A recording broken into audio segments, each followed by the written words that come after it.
India College in collaboration with IQC of our esteemed college. Without further ado, may I please request the dignitaries to kindly come up and take their seat in the dais. So please, I would request Professor Devashish Mondol to kindly guide our dignitaries so that they could get seated.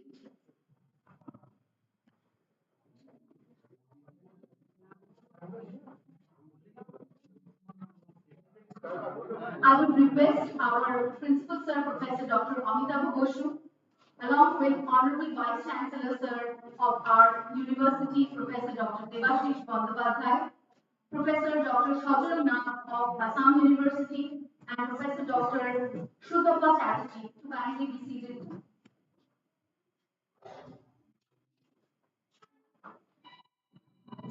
Thank you. I would also request Professor Dr. Pradeep Shantabam to please get seated on the stage.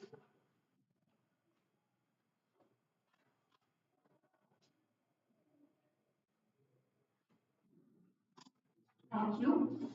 Without further ado, let us begin with the presentation. May I please request Dr. ARNAB GANGULI to kindly felicitate our Principal Sir, Professor Amitabh Boshu.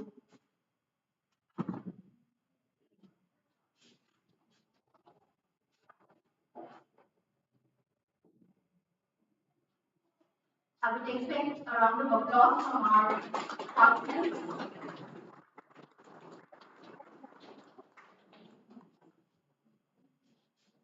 Can we have the volunteers here to kindly help with the process?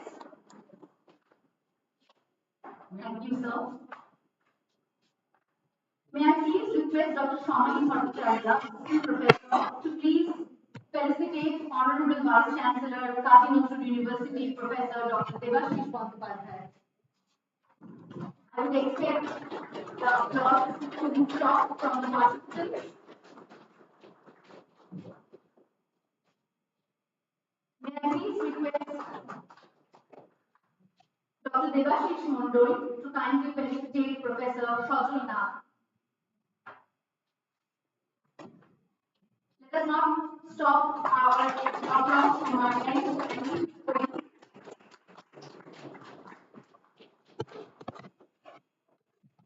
Thank you, sir. May I please request Dr. Shondeep Chatterjee to kindly felicitate Professor Dr. Shrutapa Chatterjee. I would expect our participants to be a bit more enthusiastic.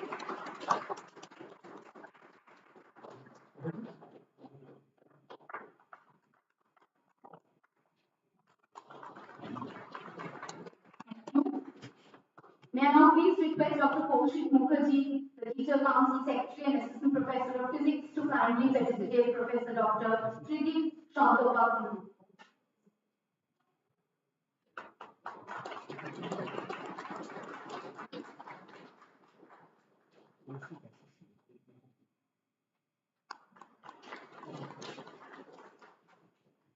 Thank you, everyone. May I now please request our Honorable Principal Sir to kindly deliver the welcome address. Sir, please.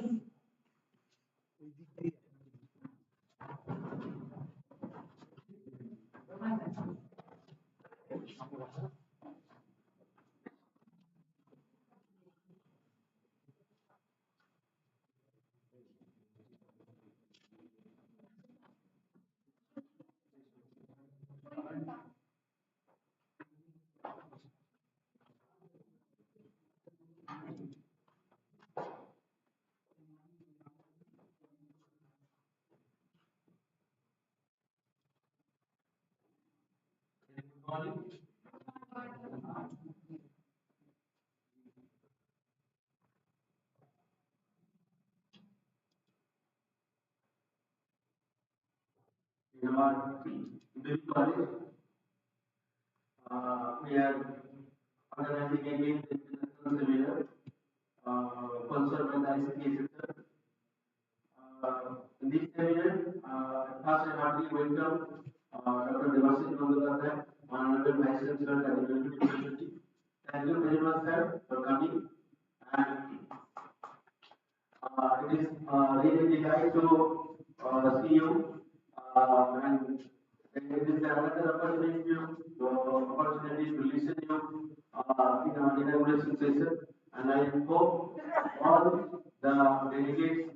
all the participants. They will be enlightened by the profound speech.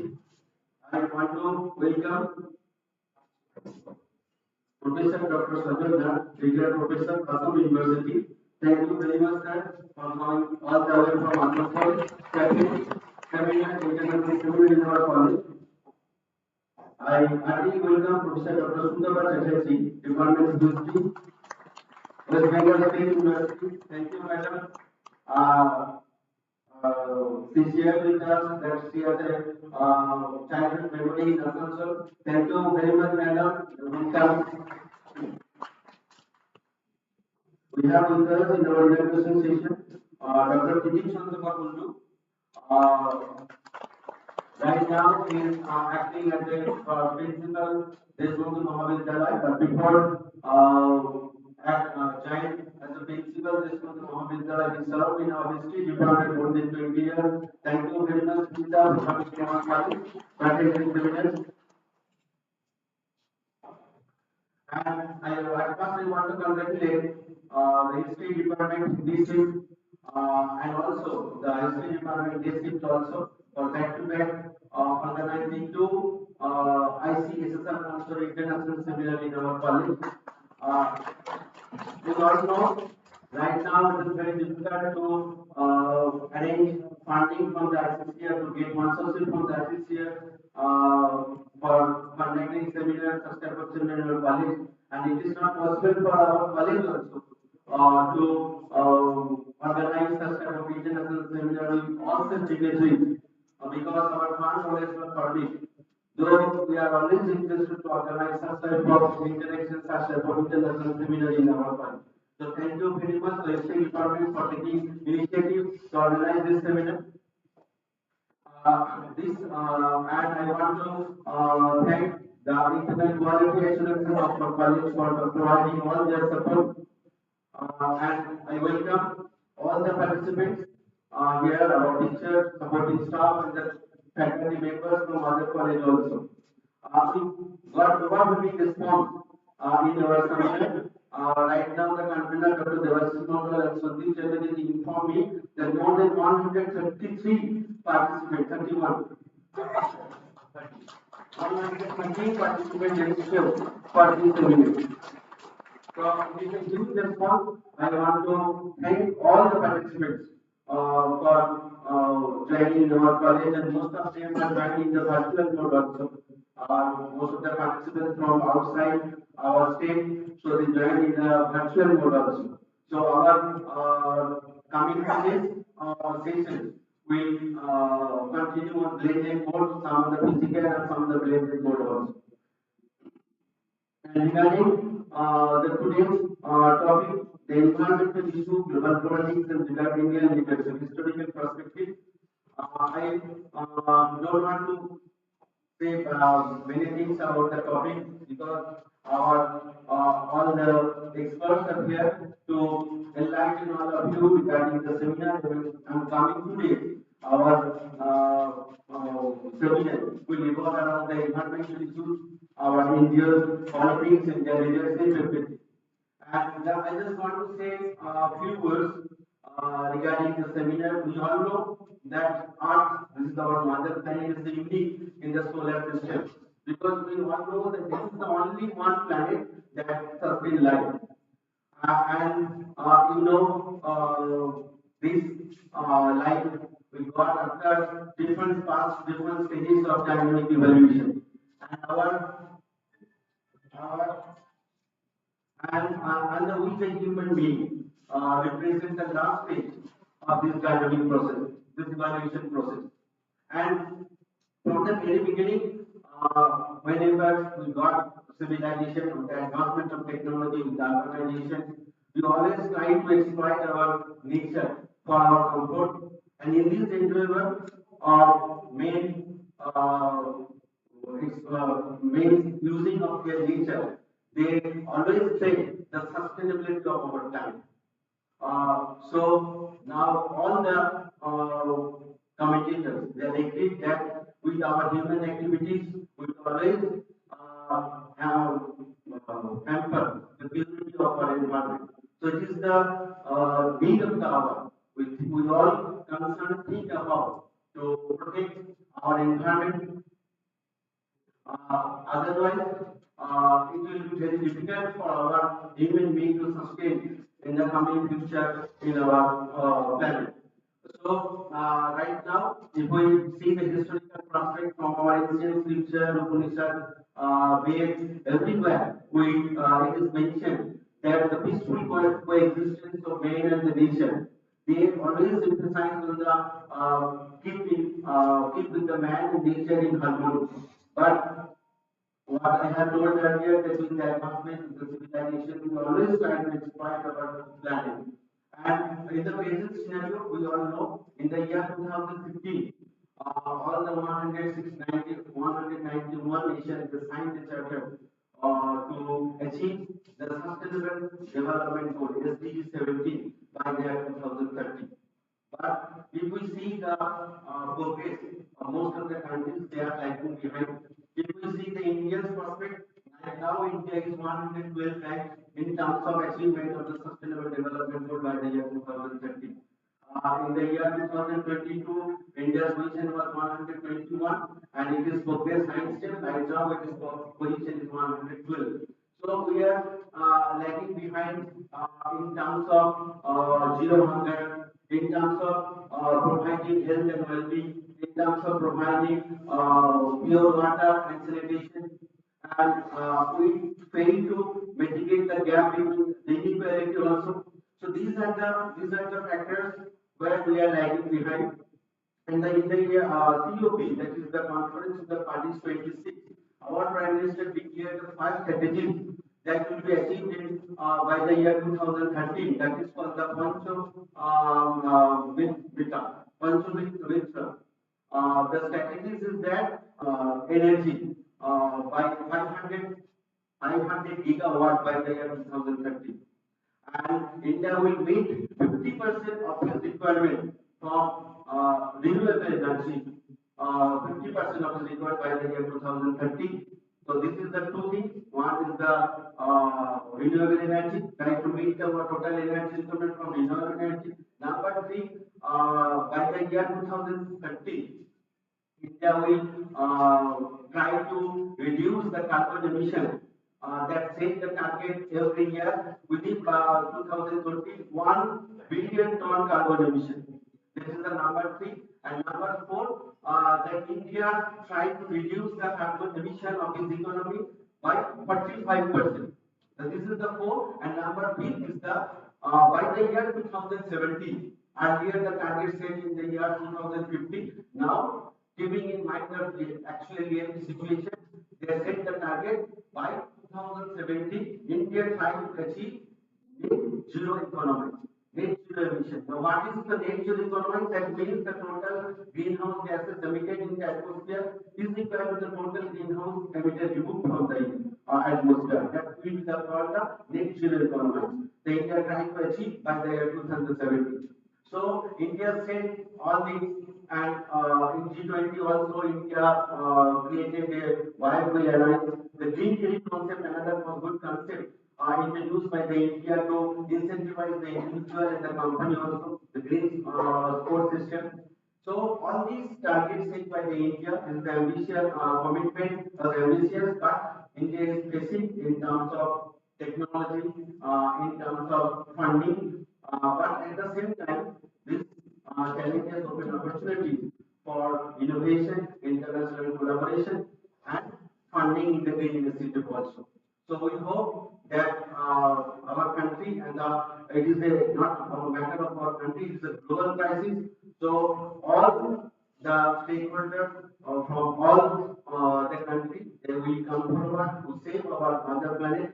So at the end again, I want to thank all the dignitaries present here, all the participants present here, and I hope everyone will be engaged after getting the lecture of our experts. Thank you very much. Thank you.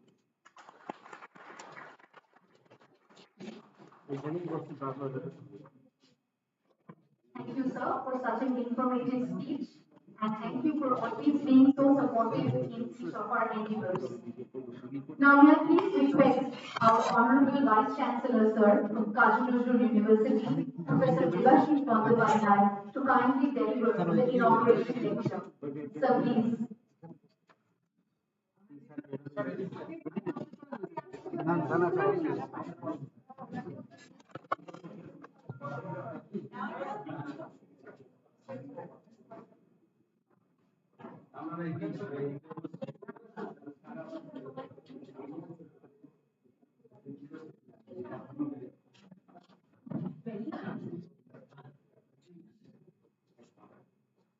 A very warm good morning to all of you.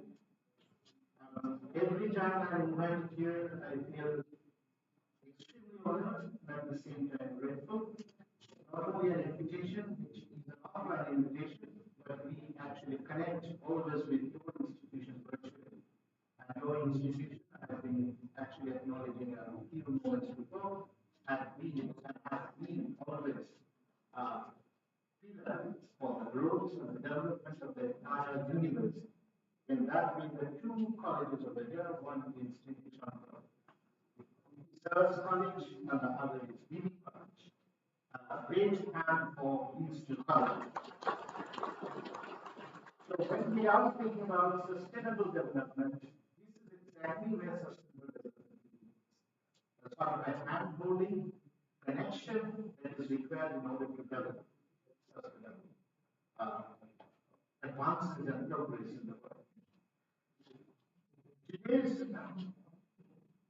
particular topic, which is being sponsored by ICSR, within us, we have Dr. Shodrona, Professor Shodro, both of them are extremely erudite and scholars in their own domain, and of course, in the sense of holistic understanding of the world. Environment has lately become a very important and critical phenomenon for us. But the idea of environment has begun a long time ago, especially during the time of the daily changes in India, as I have pointed out. Even during the time of the Upanishads, there had been a constant emphasis upon human relationship with the world, with nature. In fact, Isha Upanishad says, Isha means God. So Isha Upanishad says that the world is an immanence of God, of divinity. What is God? It doesn't Isha Upanishad doesn't define God, but says it is infinite. When we think about our own societies, when we think about our own selves, the notion of infinite doesn't actually conjure up in our minds. Because we are finite beings. But when we are looking at outside ourselves, when we look upon another person, and from that person to another person, the notion of connection and the requirement of connection grows within us, we understand how the self is expansive. The self does not belong to a shrunken system of myself. This is exactly what we should have pointed out. It is an absolute word, absolute sense of being that is emanating to the world, that is there. We are simply parts of that absolute. And nature is a particular manifestation of that absoluteness in which human beings have been given this opportunity. This is what Ishaq says way back almost 2,000 years ago. The same thing had been pointed out by Western philosophy too. Take, for example, what Ishaq or the Vedic testaments had told us some 2,500 years ago. In the 16th century, Europe during the Medieval Renaissance, a famous humanist from Italy called Pico della Mirandola is a humanist. It was European Renaissance and he was students of history to know that. Pico della Mirandola was a Italian Renaissance humanist. He is writing a testament, a book called Oration on the Dignity of Man, with an emphasis on man. Oration on the dignity of man in this planet. And he says, it is a sort of a conflict that took place between the Renaissance philosophers and contemporary ideas of a particular dispensation of Christianity called Calvinism. Calvinism says that human beings are not free, whereas eco-development says human beings are free, but with an anomalous subtext behind. Human beings are free and are born in this world free, and they are free to perform whatever they like. But then the text, Origin of the Dignity of Man says, but how much free are human beings? Human beings are first of all put within nature. The same thing that the Vedic text and the Upanishadic text have said, especially the Upanishad has said, is simply being echoed and reverberated by Pico during the Renaissance in Western Europe. He is saying God created nature first, and then God created man and put man within nature. So how much free is man? If God had created nature first, and then God had created man and put man into nature, then it is assured that human beings are not free to perform in travesty of nature. That means human beings are bound to be regulated by the rules and the laws that primarily govern nature. Isn't it clear? So, because it is nature that was created first, and then human beings were created and were put into nature. Now you understand how much free human beings are. So, this is a tricky step. So, the absolute notion of being is an immanence of infinite, which requires us to look beyond ourselves. That is what is the basic notion about environment.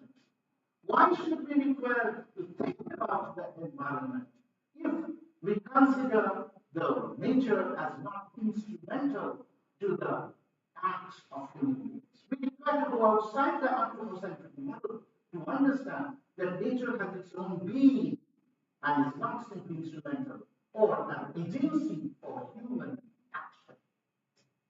Nature has its own being. This is the basic part of deep ecology. We use a number of different kinds of ideas towards today, but Indian classical notions of the world, of the planet, of the universe, have taught us this much, much earlier. In 1962, another famous American environmentalist, Rachel Carson, writes a book called Silent Spring. You must have heard of this, Silent Spring. Silent Spring is a sort of analysis of the use of pesticides by American soldiers during the Second World War, and the kind of adverse effect that had actually been inflicted upon the soil, upon the earth, because of the use of this pesticide was for the first time analyzed by Rachel Carson in the Silent Spring. The entire American government and the governments of the world took a drastic attitude towards Rachel Carson. What is this person saying? They are simply trying to offset the entire quote-unquote advancement that we have. Why should we think about Rachel Carson? Don't we know the history of kind of the soil percolation that had taken place during the time of El Dorado in the West? There was a time way back in the 19th century when suddenly there was an advertisement, and people from the entire Europe started moving towards the West in search of gold. California, a particular place in the Sierra Nevada mountains, suddenly gold was found. People started moving to find out gold there. It was a gold rush that took place. And you know what happened? The entire earth at that time, gold pouring or mining, required the use of mercury. Mercury powdered over the gold extract part. এবং মানুষের লোভ তাপ্ত হয়ে গেল Chester America, in order to extract gold from underneath the earth, the tribal habitations were completely devastated by human beings and corporate organizations using mercury to completely devastate the land. And the tribal population that were living in the as people of America who were living in this particular land started moving elsewhere in search of new land. But this was the normal habitat of things. A person like Gary Snyder had to come all the way from the north to save these tribal people in the name of environment. He actually created this entire soil. He restored the entire soil, the entire earth, and made it agreeable again, so that the tribal people can come back and restore. Almost at the same time, a famous philosopher called Henry David Thoreau, he did not preach philosophy, he lived philosophy of environment. He wrote a book called Walden. I'm coming back to him. He wrote a book called Walden. And Walden, W-A-L. Walden is a book which is based upon this particular transcendent philosopher's own experiences of living in a completely natural habitat away from the cities in a small cottage called Walden beside a Walden pond. It is written in 1854. The text was written in 1854, and from 1850 to 1854, Thoreau was living in Walden Pond. Walden Pond was a small water body, and this water body was all surrounded by natural plants and wilderness without a single human hand creating any interference or disturbance on the land. He lived in that land. He communed himself with nature. And the kind of, this is not romantic living. We can call it romantic. Many people in literature say, and even history say, that this is a part of American romanticism.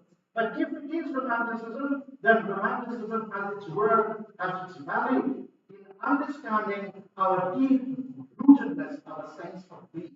Without nature, we are going to become a world of anthropocene.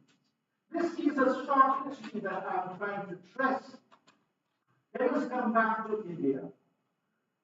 In the last 1 year, from 2022 to 2023, November, India had been organizing the G20 summit. When I read this particular theme of today's conference, I found there had been a major focus on the G20 summit. This G20 summit was a global 20 nations participated in the summit, and after a long period of time, India had acquired the presidency of this particular summit for this 1 year. And before G20, during the time of the G20 summit, there have been different conclaves throughout the entire year. And in one of the conclaves that took place in Chennai, Prime Minister Narendra Modi himself presided over it in this particular meeting. It was a meeting of Sustainable Development Ministry.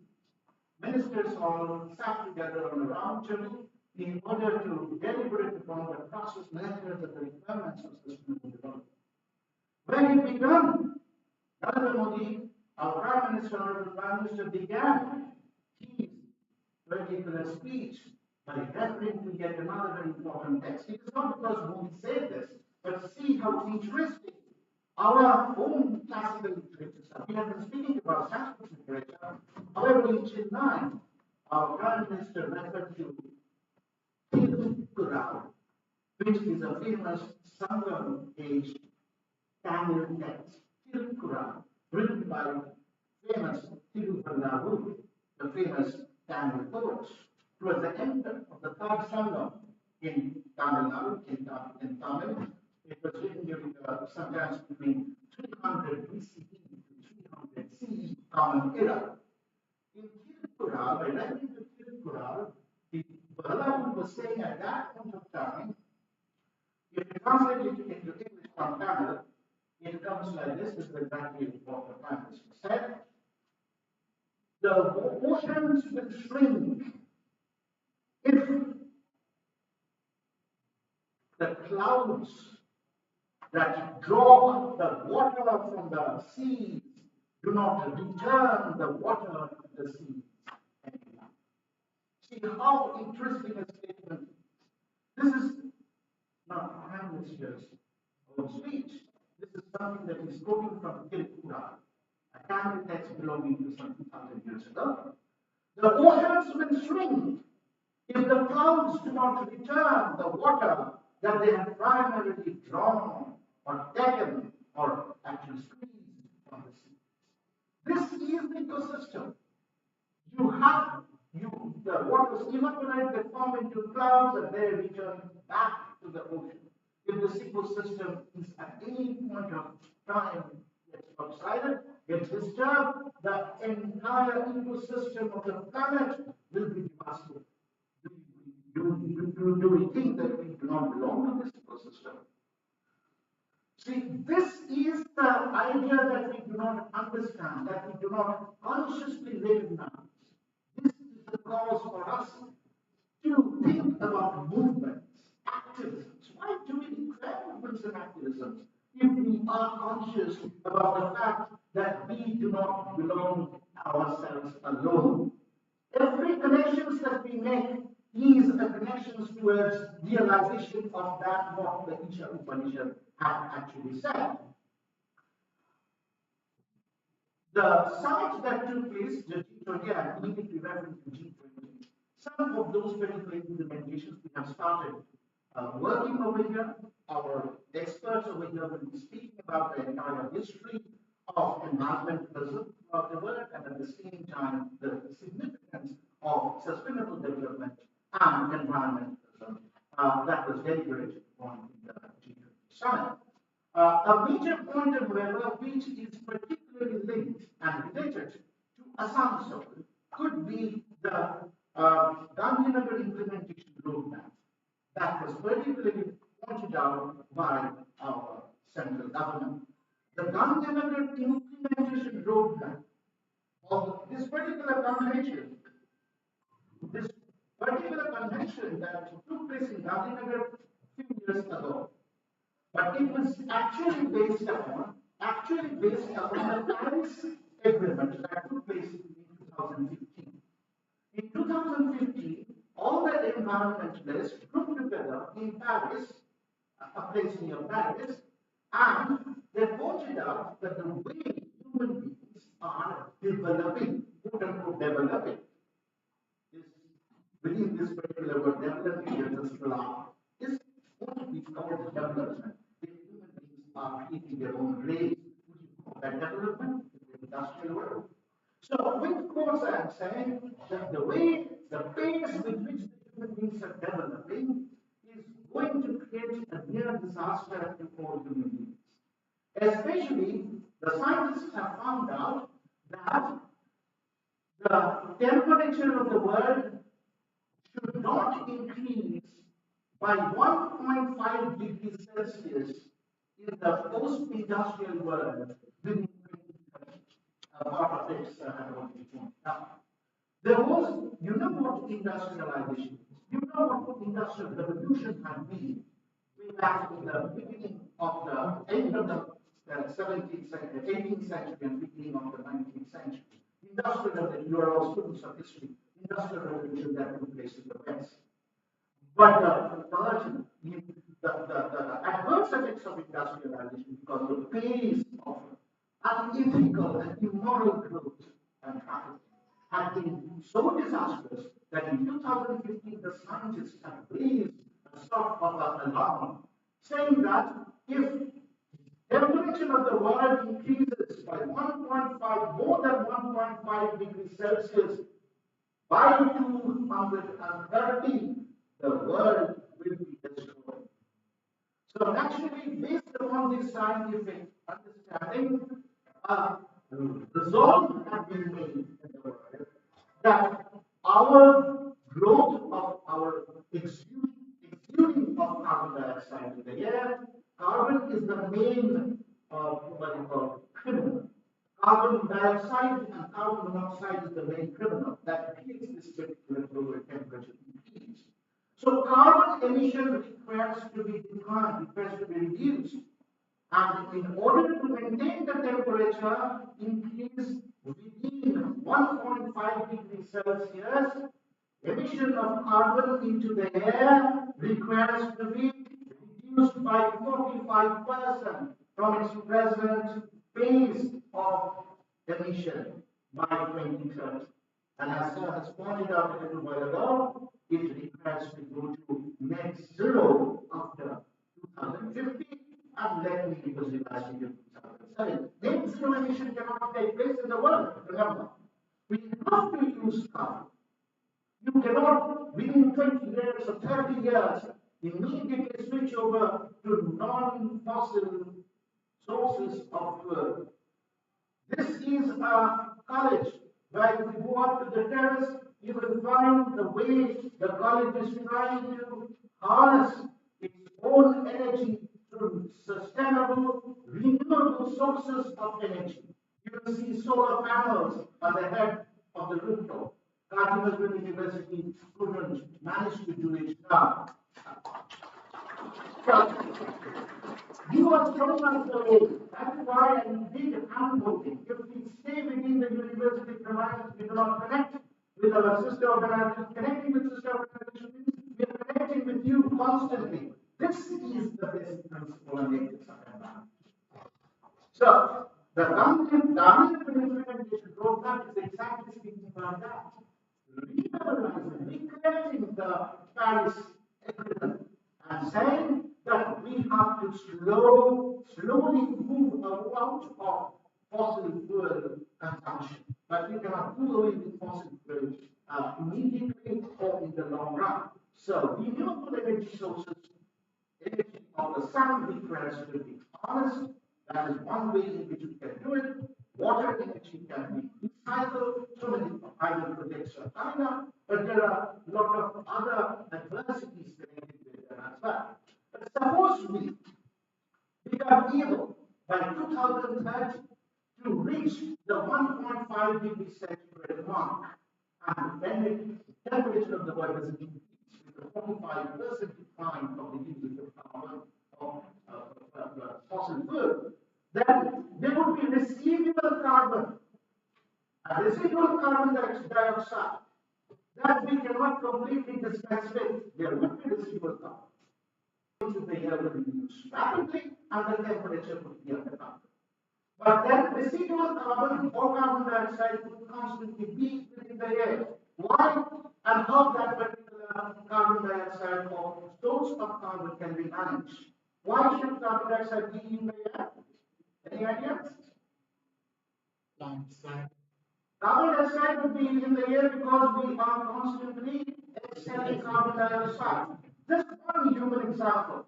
And there should be plants whose photosynthesis takes place, which consumes the carbon dioxide and gives out oxygen to us. This is something that we learn in our primary, in our secondary schools.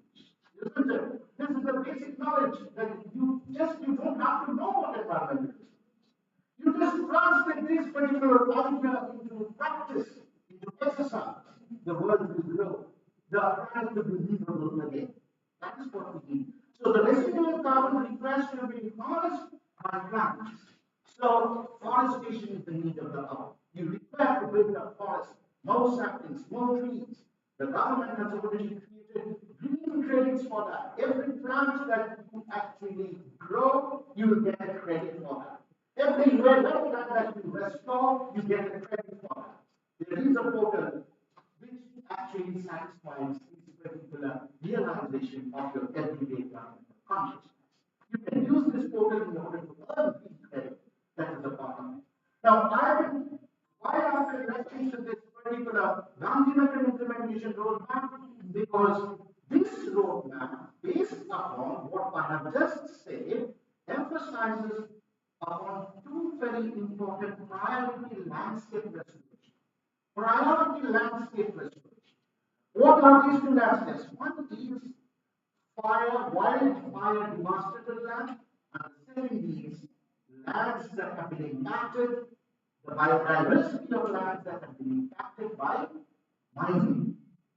And this is Rajghat, Asansol, and Durgapur, Georgia range, which is particularly effective in terms of reduction of biodiversity. Disintegration of the entire ecosystem of a biodiverse landscape because of mining and quarrying. So our pointer should be, let us hold hands together, create plans and implement them across all disciplines how to restore this reducing biodiversity in mining areas. So the protocols, the plans and the methodologies that were discussed in the G20 summit, referring to especially upon restoration of these kind of lands down in the implementation roadmap, is particularly important for us here in Assam. So from this platform, I would tell all students, all scholars and researchers, let us come up, hold our hands together, and form a sort of a consortium who can think how to move outside our premises as an outreach program and build our community, especially in an area which is devastated by mining. There are other different references like International Big Cat Alliance. If you want to big cat alliance that took place in the 2020s, there are 7 big cats in the world, like tiger, lion, puma, leopard, snow leopard, jaguar. So cheetah, these particular animals frequently conserved. You know what happens in the Sundarban areas. There is a conflict between wildlife and human beings. If many of you, some of you might have been into Sundarban to see the monitoring massacres that actually took place out of this particular conflict. We constantly blame one government from another government and politicians for this kind of non-management or absurd kind of management of these conflicts. That is a managerial problem. But the problem, if not managed and contained in a very intelligent and a wise manner, this conflict will increase. Who will lead in a particular time? Will the tiger lead or will human beings lead? Why should this conflict actually take place at all? Forget about Marichapi. Read a particular text like Amitabh Ghosh's The Hungry Child. How cleverly an author like Amitabh Ghosh, with all honor to this particular author and a novelist, I would say Amitabh Ghosh has very cleverly, shrewdly, and slyly circumvented the main issue of the Marichapi crisis while writing the fight between the people like Fakir and the tiger had been evaded in time. Referring or focusing instead upon another very endangered species of the dolphin, because the dolphin is more or less a benign creature, unlike the tiger. But the tiger too is a benign creature.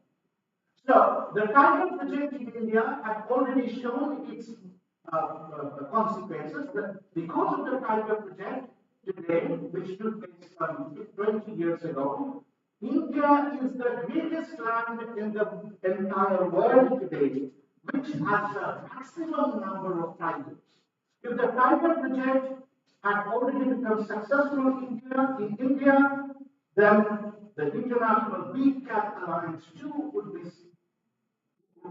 successful in India. And this again is a part of the ecosystem. Most important, however, I would point out for India is the mission Amrit Sarovar. The mission Amrit Sarovar, what is this? Through the mission Amrit Sarovar, 63,000 of water bodies have been restored.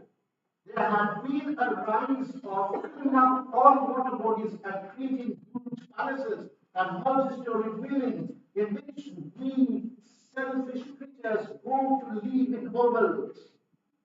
This is not done. We have to maintain our water bodies in order to restore the lopsided ecological system. And this particular project, Amrit Sarovar, the mission of this server, had restored within 10 years 63,000 of water bodies in spite of the adverse political intentions that the local governments and the local politicians had. Yesterday, I went in a family get together to Kalaneshwari Mandir. You know that Kalaneshwari Mandir. Just to give you an idea about how we are destroying our environment. I was really put off to see that on the other side of the Mati, there was a water flowing down. There was a river, a small jharna, fountain flowing down into the either the Damodar or the Rajan river. The entire fountain with hills surrounding and wild wilderness surrounding the entire place is littered with plastic. Is this the notion of isn't this the notion of our selfishness? When the world is thinking about plastic-free environment, the people who are littering this space should be taught why we shouldn't litter environment. This plastic will actually run into the river, and from the river it will run into the ocean. Now, because of vision of this Sarovar and because of Namani Gange mission, which is the clearance of what you call the purification of the waters of the Ganges that have been taking place for the last 50 years, the Gangetic doctrine has really started coming in. So the effects are there. You can see the effects. They are tangible, they are perceptible. If you are doing something positive to nature, nature is actually showing itself to you. See, you have done something for us, and we are going to yield accordingly to the benefit of yours. So, do you think this kind of immoral, unwise use of environmental pollution will simply reverse the kind of environmental progress that we have achieved for the last 20 years to the kind of emissions? So what is required at this moment is percolate the benefits, the knowledge of these missions down to the grassroots level. And make each and every human being, if you can reach one being beside you, one person beside you, not to use plastic, not to litter places, not to spoil the environment, and he or she in turn tells another person to do it, the entire rhizomic universe, rhizomic I would call rhizomic because the world is not horizontal anymore with the internet, with the world. It is a rhizomatic world. Each and every person is a noble being. It is neither hierarchical, but it is horizontal. So horizontal is the entire message will spread. These are the communitarian outreach activities that we require to do. Only a conference like this will not help. The benefits of the conference requires to be translated into practice. Start working with your environment, around your environment, by means of outreach programs. Otherwise, vision summits, conferences would die a natural death within the four walls of your premises. Thank you.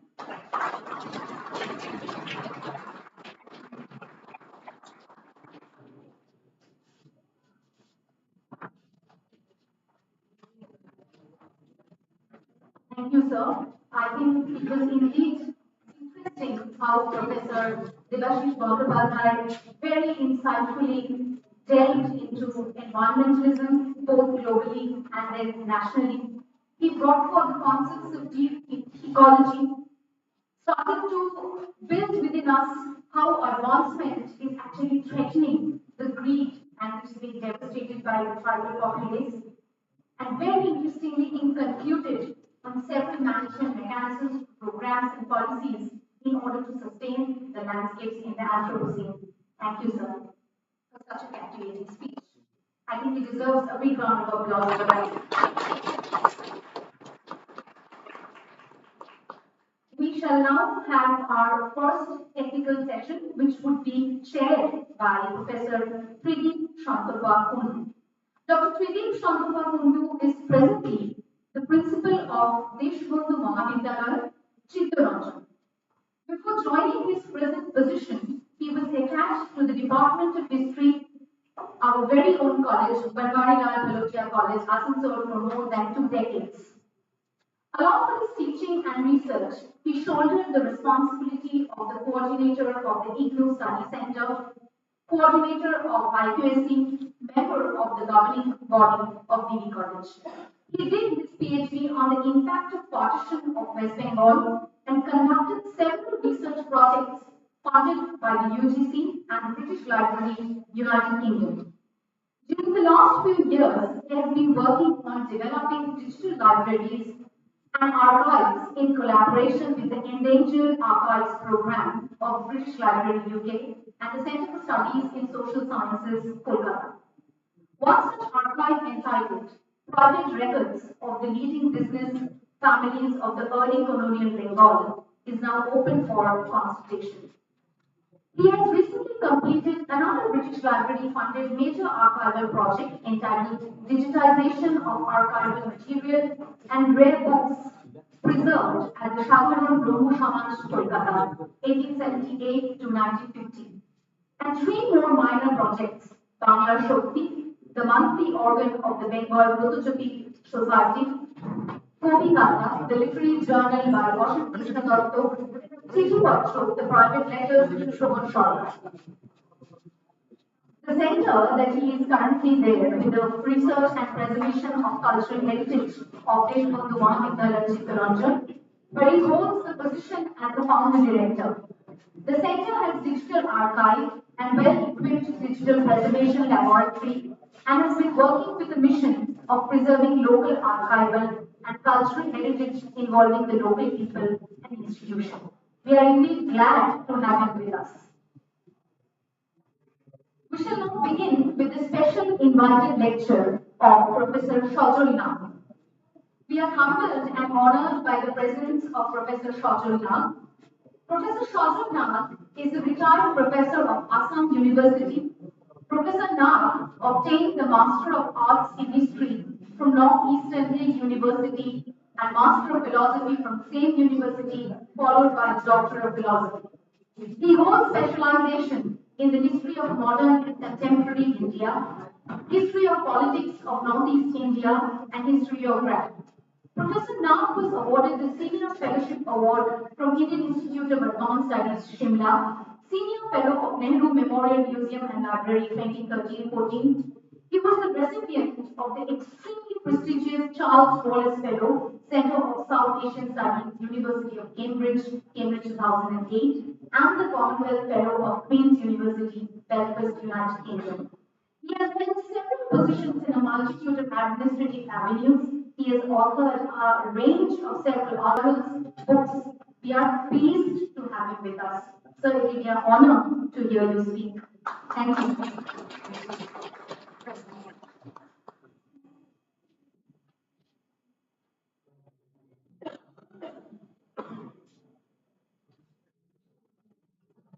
Sir ಹೇಗೈತೆ sir sir ಹೇಗೈತೆ sir ಹಾಂ ಹಾಂ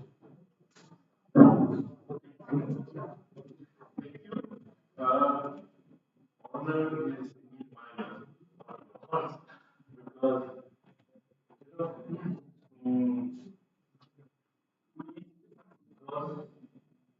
work in universities and we get invited to so-called big universities, Nami universities, big cities. But when we get an invitation from a place which is not in the ministry, this is outside, I feel very proud because this invitation has not come ordinarily. Because in a place like Assam, also people have read my work. But I'm not a film star, how would they know me? They know me because they might have read my work, they might have heard of my work. That is what makes me very, very honored. And that is why whenever I get a call from places which are not in big cities, I immediately respond. This time I almost did not come because of little sickness, but there was another insistence, so I came. I'm thankful actually. Uh, you know, this is a seminar on environment, so I thought I will talk on something which perhaps most of you have not heard of, and also because this is something which is happening now in some part of it is a natural disaster. It's called a natural calamity. It happens from the flowers of bamboo.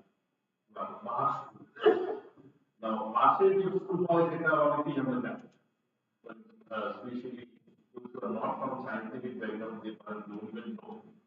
The Mars also has flower, and then from that flower, all the oil, the seed oil, beach oil, beach sticky.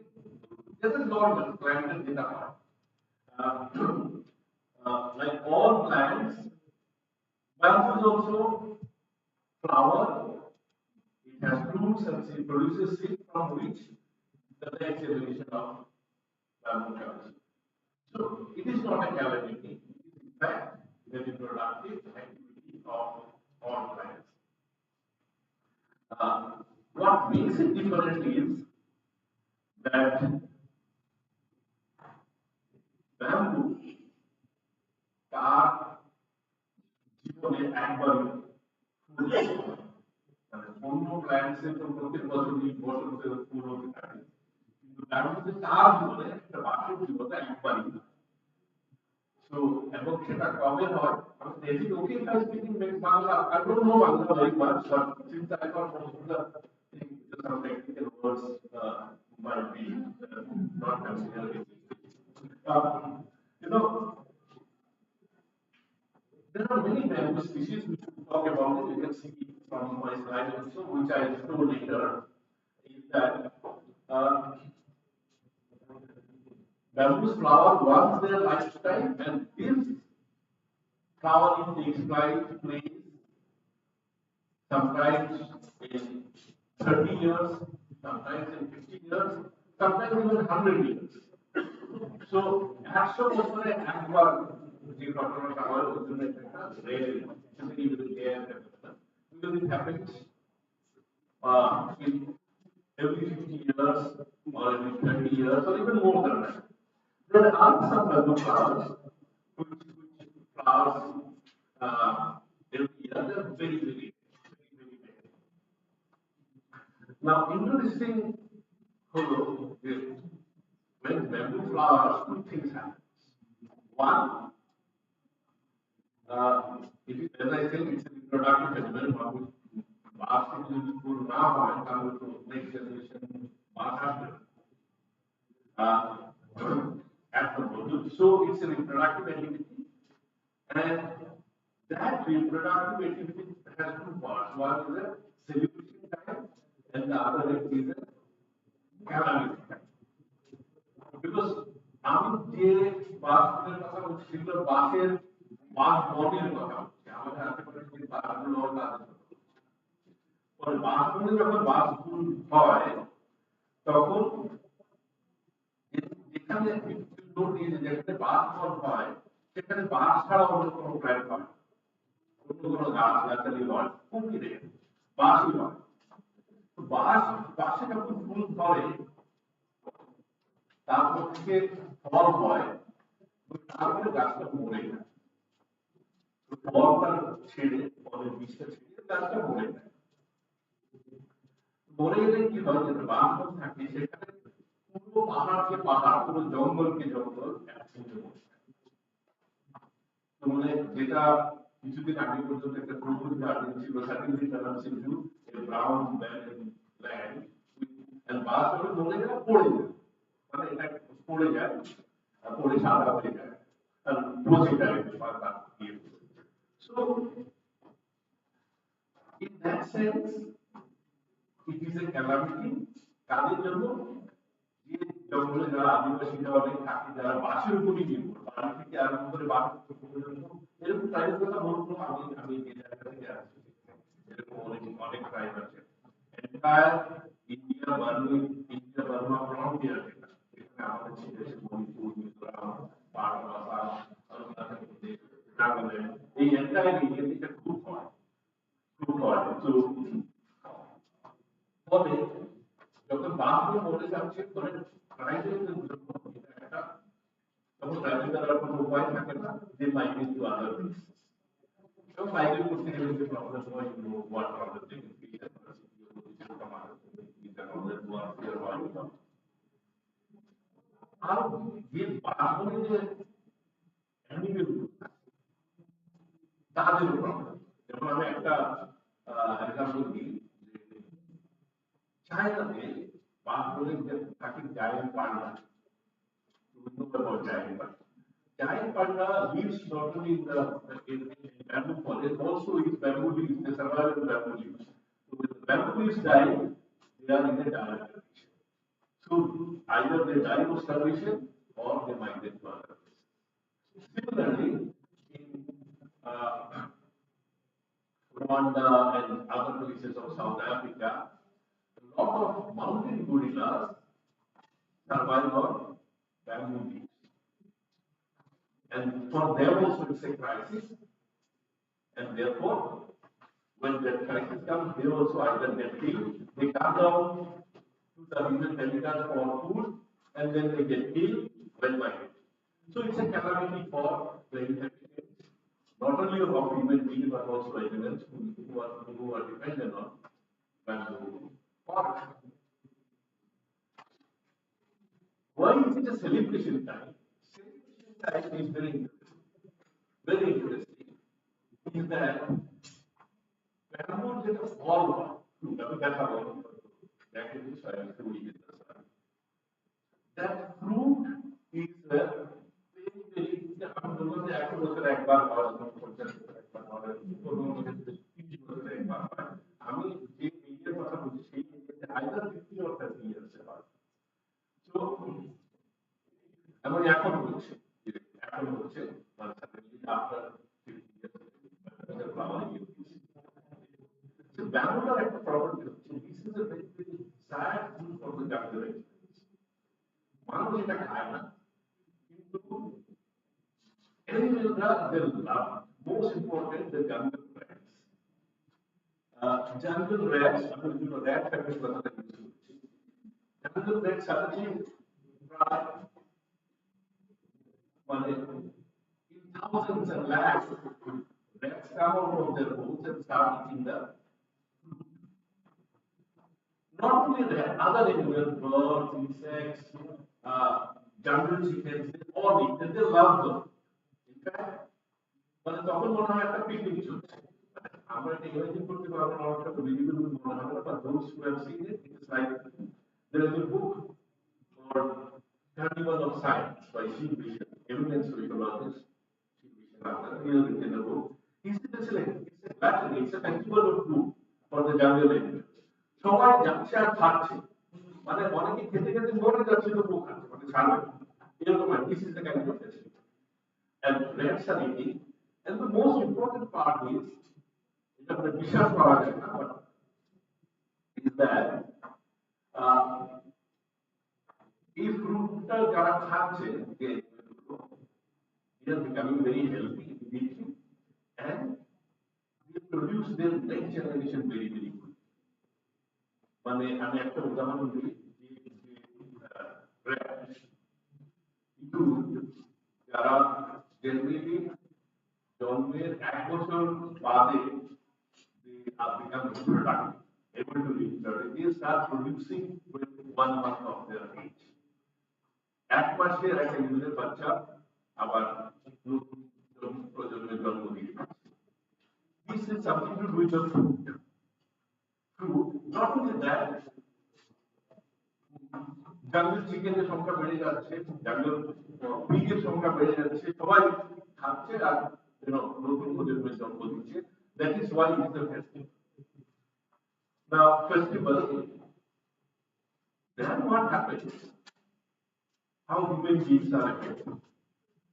জঙ্গলে যখন খেতে fruit একেবারে শেষ হয়ে যায়, all the fruits are exhausted, and then this huge population, mostly of rats, then become by that time grow into millions, tiny millions, and they are hungry and there is no food, so they come out of the jungle and come towards human habitat, And women ভ্যালুটা মানুষগুলো দেখলে তাদের ক্ষেতের যেগুলো আছে যেগুলো harvesting নিয়ে আছে ধান হোক শাক সবজি হোক ওখানে অ্যাটাক করছে সেগুলো খেয়ে ফেলছে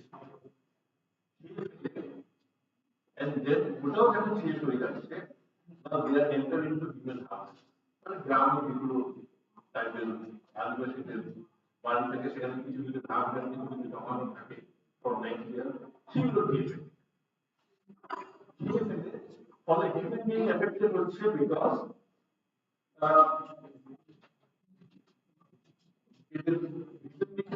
আদিবাসীরা খুব বেশি প্রডিউস করে না যা প্রডিউস করে তাও কিন্তু no food bank. As a result, what happens? Both the banks as well as human beings, there is a food shortage. Food shortage, and both banks are also dying of starvation. Human beings are also dying of starvation, and that is why it's a red flag.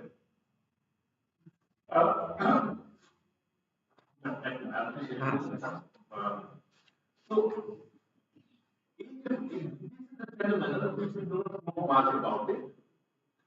এখন earliest it is record যেহেতু এটা every 100 years হচ্ছে অথবা every 50 years হচ্ছে বলা যায় এই এরিয়াতে বলা হয় যে if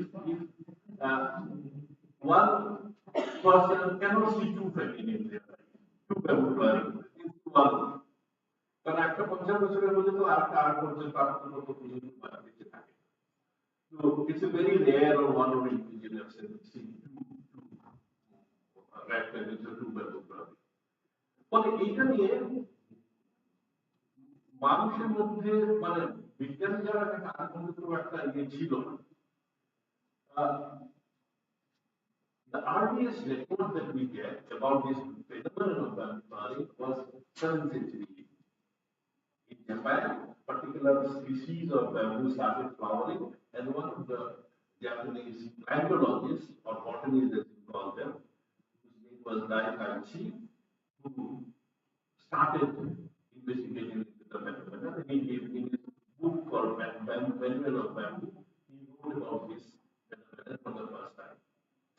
And after that also, especially during the British period, this phenomenon was studied. In fact, the first scientific study started as late as 1969. মানে তার আগে এই phenomenon সম্পর্কে একটু জানতো। But this phenomenon has part of many political meanings. একটা দুটোর কথা আমি বলছি। As I said, this is Bengal plateau মাছ খুব কম। এদিকে একটা বাঁশের একটা বলা হয় মুলি মাছ বলে একটা বলা হয় সেই মুলি মাছের this very com.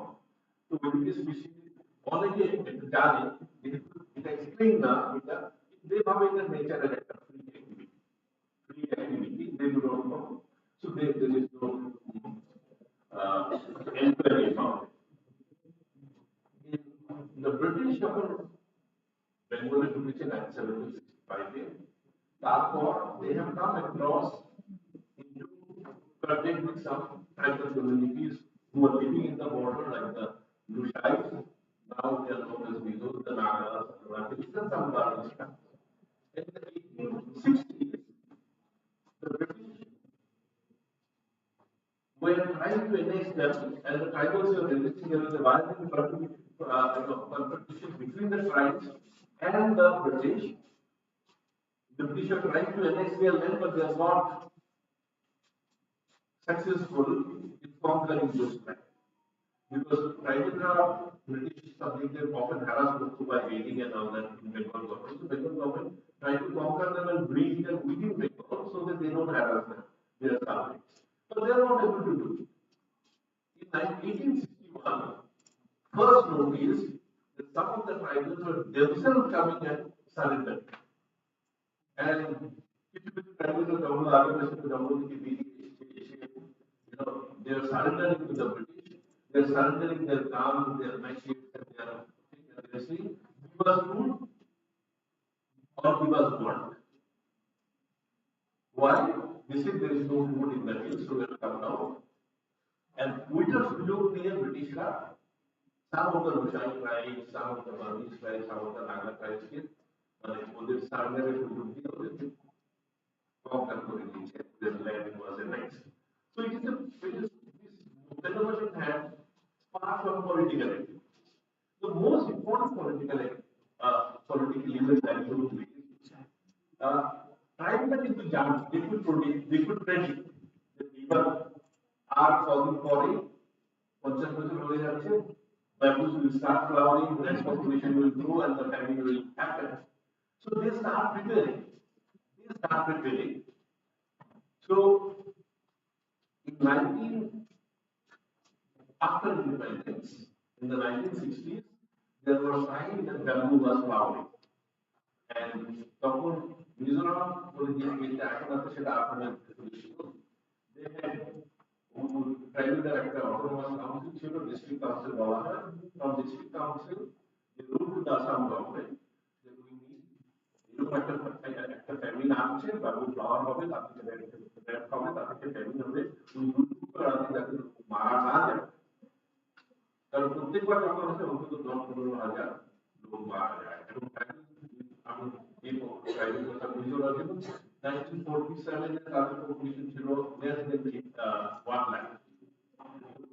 1 lakh population যদি প্রত্যেক ফ্যামিলি যদি 10,000-15,000 করে মারা যায়, then understand population was huge. So what they wrote that it is happening, এবং আমাদেরকে যদি 1.5 lakhs rupees দেওয়া তাহলে we try to store food so that there is no famine and there is no death from starvation. Assam government তখন এটা reject করে দিয়েছে, এরকম আমার হয় this is a tribal অন্ধবিশ্বাস যে বাস থেকে পূর্ণ হবে এবং পূর্ণ থেকে ফল হবে, তার থেকে বাড়বে, এরকম হয় না, এটা tribal belief, so they dismiss that and it should be happened and almost 15,000 people died. And when 15,000 people have died,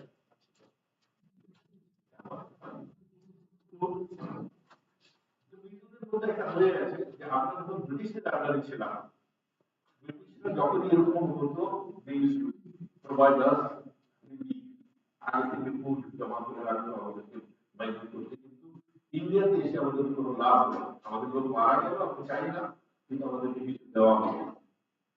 There was a grievance developing in their mind from anti-government sentiment. Immediately after, নিজেদের মধ্যে একটা organisation হয়েছিল Mizo national finance front to counter the family. সেই ফ্রন্টটাকে convert করা হলো into a political party called Mizo National Front, which revolted against India and declared independence on 1st March 1966. The independence from India. And that the British, the Indian government then declared insurgency and sent the army. There's insurgencies from 1966 to till 1986 and 86 government এবং মিজোরাম ক্যাবিনেটের মধ্যে I'm sure you know about it. Agreement হয়, evidence surrender. Now what I'm saying is Vancouver definitely is part of an insurgency. And in 1930s there was another very big uprising in the Naga areas of Manipur, which is known as the revolt of a female leader whose name was Gaidilu. Her name is popular as Rani Gaidilu. Rani was the title given by the girl who was just about 18 years old, 19 years old. She revolted because that is the time tribes were dying of starvation because of the same thing. And they felt the British did not help, so they wanted to get out of the food. So that is the uprising. It is called the Yangon uprising. That started. So what I'm saying, this phenomenon is not just an ecological phenomenon, not just a natural disaster. It also starts from a number of political movements. In fact, because most of the Chinhil area, that is Mizoram and other parts of India, British India ঢুকেছে because of this. this even had not occurred, bamboo flowering in that period, the British would have continued the private fight against the British, and they would not have been able to, the British would not have been able to intervene in the Indian Empire. So they are there because of this phenomenon. They broke out into a revolt because of this phenomenon. This phenomenon occurred again in 2007. In Mizoram, there is two particular variety species of bamboos. আমি মিজোদের ভাষা বলি ওরা এটাকে একটাকে বলে মকা আর একটাকে বলে তিতা ব্যাম্বু স্পিসিস ওটার একটা সাইন্টিফিক নাম আছে দেখাবো আর মকা থেকে যে ব্যাম্বু ফ্যামিলিটা হয় সেটাকে মকা বলা হয় এবং যেটাকে তিনটা যেটা হয় সেটাকে তিনটা ব্যাম্বু বলে বলা হয় তো মকা হয়ে গেছে তিনটা হয়ে গেছে 2007 এখন 2031 এ another family is being anticipated 2031 and already ওই এরিয়াতে একটা যে এরিয়াতে আছে সেখানে already bamboos have started flowering and very soon there will be fruits and that population will increase. Of course, now it's independent India. Government of India knows about it. They will send rehabilitation packages and money will be given so that it will not have that kind of effect that the effect it had. So what I'm saying that this is a very, very important ecological crisis and natural disaster of a different kind. We know of a natural disaster like flood, forest fire, earthquake, all this. This is also a natural calamity. And it is of a different nature and about which we do not know much. Now, there is research on that medieval India and British India অনেক সময় বড় বড় দুর্ভিক্ষ হয়েছে অথচ সেই সময় দুর্ভিক্ষ হওয়ার কোনো কারণ নেই কারণ there was a good harvest, there was huge production of food crops, but yet there was a famine. So now they are entering. Perhaps this was the reason. Also, with the variety of bamboo, she variety of a flower which are active for the otherwise, how do you explain those famines in that way? I'll stop here. I'll say the 2007 में দুর্ভিক্ষটা হয়েছিল মানে তার আগে তো 2007 আমি field করতে পেরেছি বাকি তার আগের গুলো রেকর্ডে এসে ইন্ডিয়াতে রেকর্ডে যেটা বললাম 1861 ফার্স্ট রেকর্ডে হয়েছিল ব্রিটিশে তারপর 1881 তারপর 1911 তারপর 1931 তারপর 2007 and then now 2031 we're going to have. So these are recorded from British, but before that যেগুলো হয়েছিল সেগুলো তো আমাদের কাছে কোনো রেকর্ড নেই এটা অনেক হিস্ট্রিতে আছে তাহলে আদিবাসীরা নিজেদের মধ্যে এটাকে ডিসকাস করে এবং জানে তো 2017 এ এগুলো আমরা ছবি তুলতে পেরেছি সেই ছবিটা আমি দেখাচ্ছি তাহলে that will be able to understand what is the kind of this is some information. Next.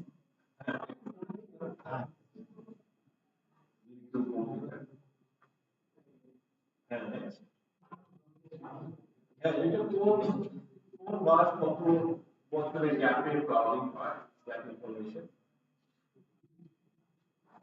And these are the botanical name of this species.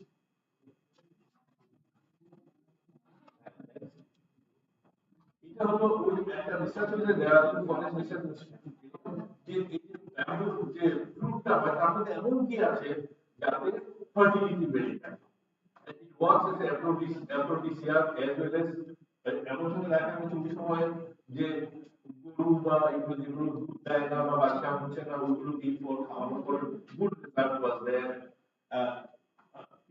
ওই রিসার্চ করে এইটা বেরিয়েছে কি আছে কম্পোজিশনটা Next. These are the bamboo flowers. Flower কেমন হয়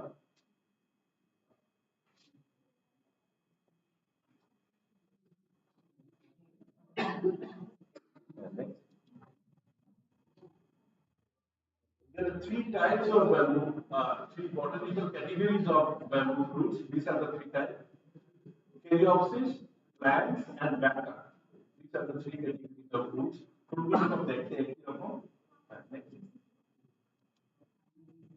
হ্যাঁ, north east ইন্ডিয়াতে যে এরিয়াটা খুব বেশি হয় এই ফেনোমেননটা, সেটাকে র্যাটের যে অনেকগুলো স্পিসিস থাকে, কোন স্পিসিস গুলো ওখানে বেশি আছে যেগুলো মাল্টিপ্লাই করে।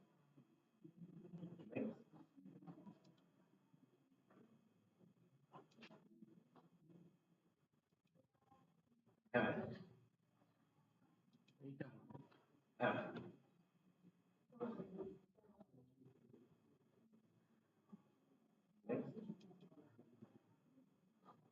it records of bamboo culture. Again, flower, bamboo থেকে যে ফ্লাওয়ারটা হয় দেখতে কেমন হয়। Then these are the fruits. bamboo থেকে যেটা অনেকটা পিয়ার শেপ, গ্রিন হয়, খেতে অনেকটা শসার মতো, tasteless basically, just watery and tasteless. Next, sir. In 2007 যখন হয়েছিল, তাতে কিছু কিছু ধরে খাঁচার ভিতরে রাখা হয়েছিল, তারপর হয়েছে।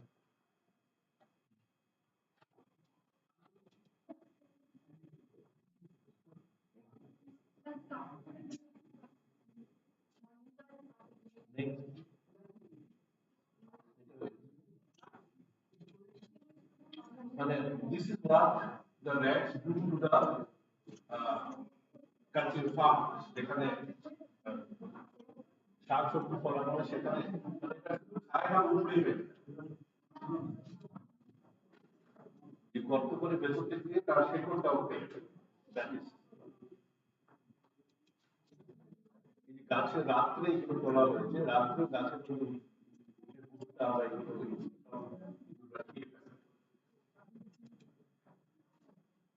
খেয়ে ফেলে, বাকিটা নিচে ফেলে দেয়, গাছের স্ট্যান্ড গুলোকে কামড়ে ভেঙে দেয়।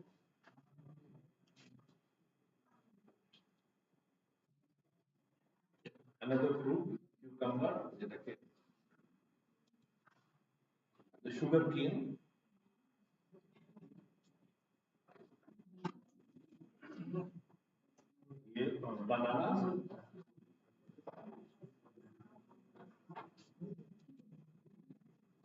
bananas, এবং গাছগুলো।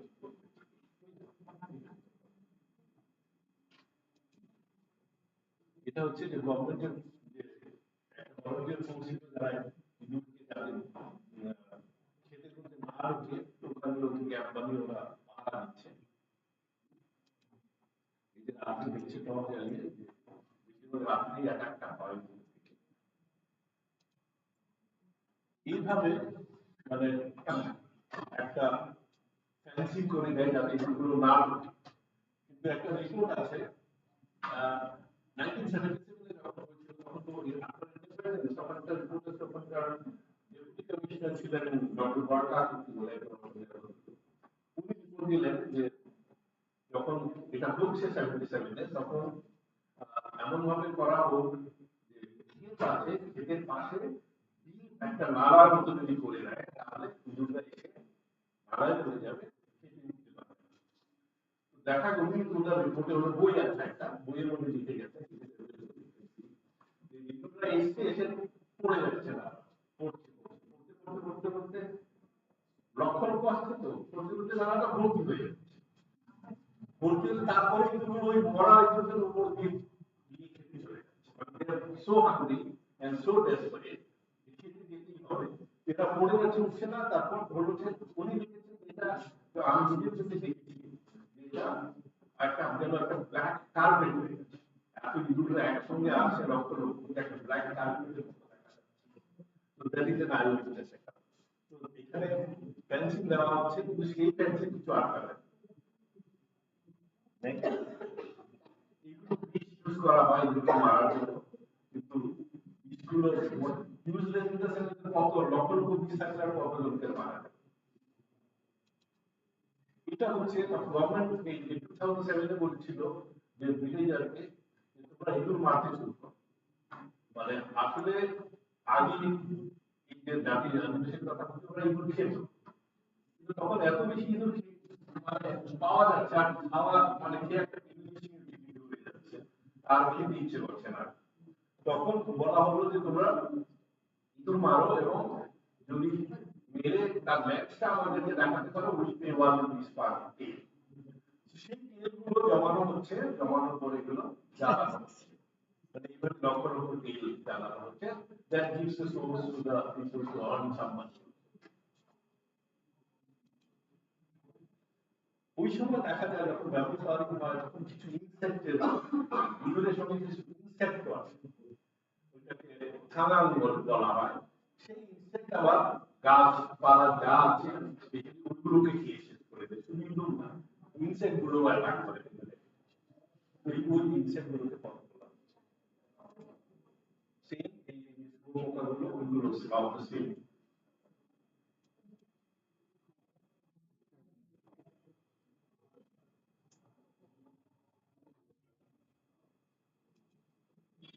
এই যেগুলো কিভাবে শেষ করে যাতে পুরো মানে একের পর এক খেয়ে কিভাবে এগুলো শেষ করে দিয়ে দিচ্ছে সেটা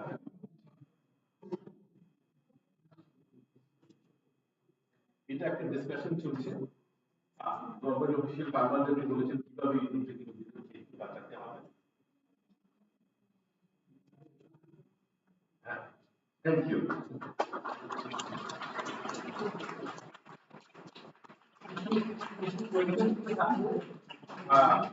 I'm ready to answer them.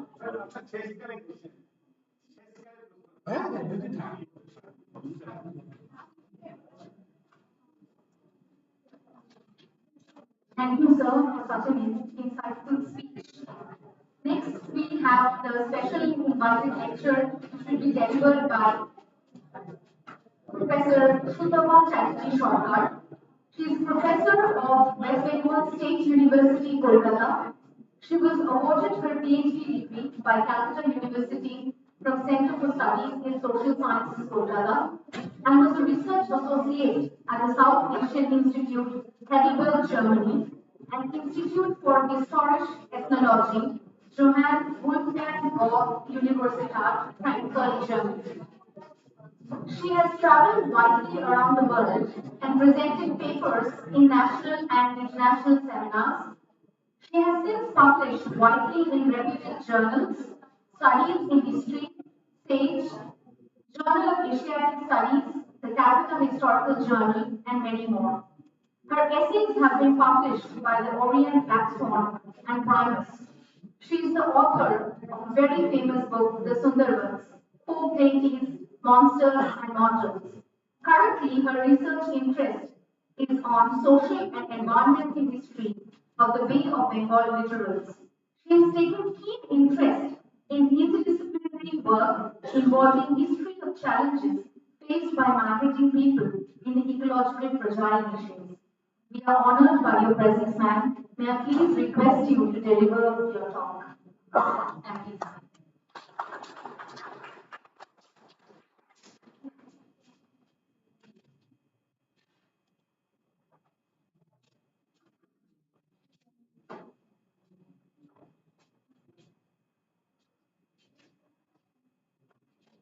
Very good afternoon, Chairperson, Controller, Tony, Vivashish, Manoj, and I, all my dear colleagues, and my very dear students. Today I'm really very glad to be here. It's an emotional journey to be back at Massasoit. I have deep connection with this place. My father once was here and he taught this college. Before that, he took initiative to build schools. They raised funds in the 60s, 70s, in this area, decreasing playing fields. this is the homecoming for me. And I would like to say in the words of Rohit Ganguli, I'm calling you. I belong here. So with these words, I would like to share some work which I have done. At that time when I was working on the slower delta Bengal, it was basically an agrarian and economic history. And I had to work in the archives, went through lots of sources, 18th century, Amar Master Mashai, Bonun Babu Kalpin, archives that were coming. So, it was like it did not have any ecological or environmental focus initially. And then slowly, I started working on the archives, and I could not find those sources in this about this lower delta Bengal. That really puzzled me. Sometimes I used to feel very sad coming back, watching a board of studies, a board of trade, huge finds which were undated sometimes. And I took the trouble, but at the end of the day, I could only collect one line where I could proceed my research work. So slowly I started finding other sources. This is for my dear students.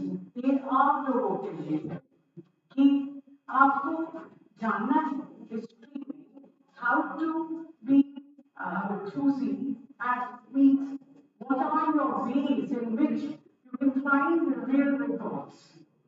We use archives, we use other sources, and what about the literature text? If you use representation, the historian sometimes might say, and what is the veracity? If you use literature, while you write history. So, there are a lot of challenges coming up with this region, Lower Delta Bengal, which did not have much sources from 18th century, 19th century, or the life of the people. কাদের কথা বলবো মৌলে পাউলের কথা বলবো কারা এখানে থাকে এদের জীবনযাত্রাটা কিরকম so slowly while I was working very hard on agrarian and economic history my whole perspective changed. So today I'm going to share with you how I landed up with the representations and how I could bring in the space within the prose, the verse, and the prose. How I saw this region. Now today, while we were talking about environmentally, Vice Chancellor, Sir, Principal, Sir, they have given you a wonderful account of how to look into environmental history. Maybe for you students, this कुछ काम में idea हो क्या है कि this is a history of relationship between human societies and the rest of nature. What is it? पहले तो हमारे ये सवाल है ना क्या क्या है? What is environmental history? I think we have heard so many scholars before me, and they have made my task easier. Now we started with material environmental history like the human involvement, as J.R. McNeill talks about, that what is your relationship? What is the relationship between nature and man? Between forest and crops, between coal and cholera, which J.R. McNeill talks about. And what is the human affairs? As Professor Bandyopadhyay pointed out, that nature was created and man was put in it. So, what is the relationship? That's the stuff. क्या relation है between nature and man? Something disturbing for it? He's signing up for the. Yes. So the policy related environmental study, after that, it concerns the history of self-conscious human efforts to regulate the relationship between society and nature, between social groups in matters concerning nature. So, we have talked about soil conservation, we have talked about pollution control, the social struggles over land and resource use. These are the basic things of environmental history. And then environmental history concerns with the cultural and intellectual history. It has a very wide boundary.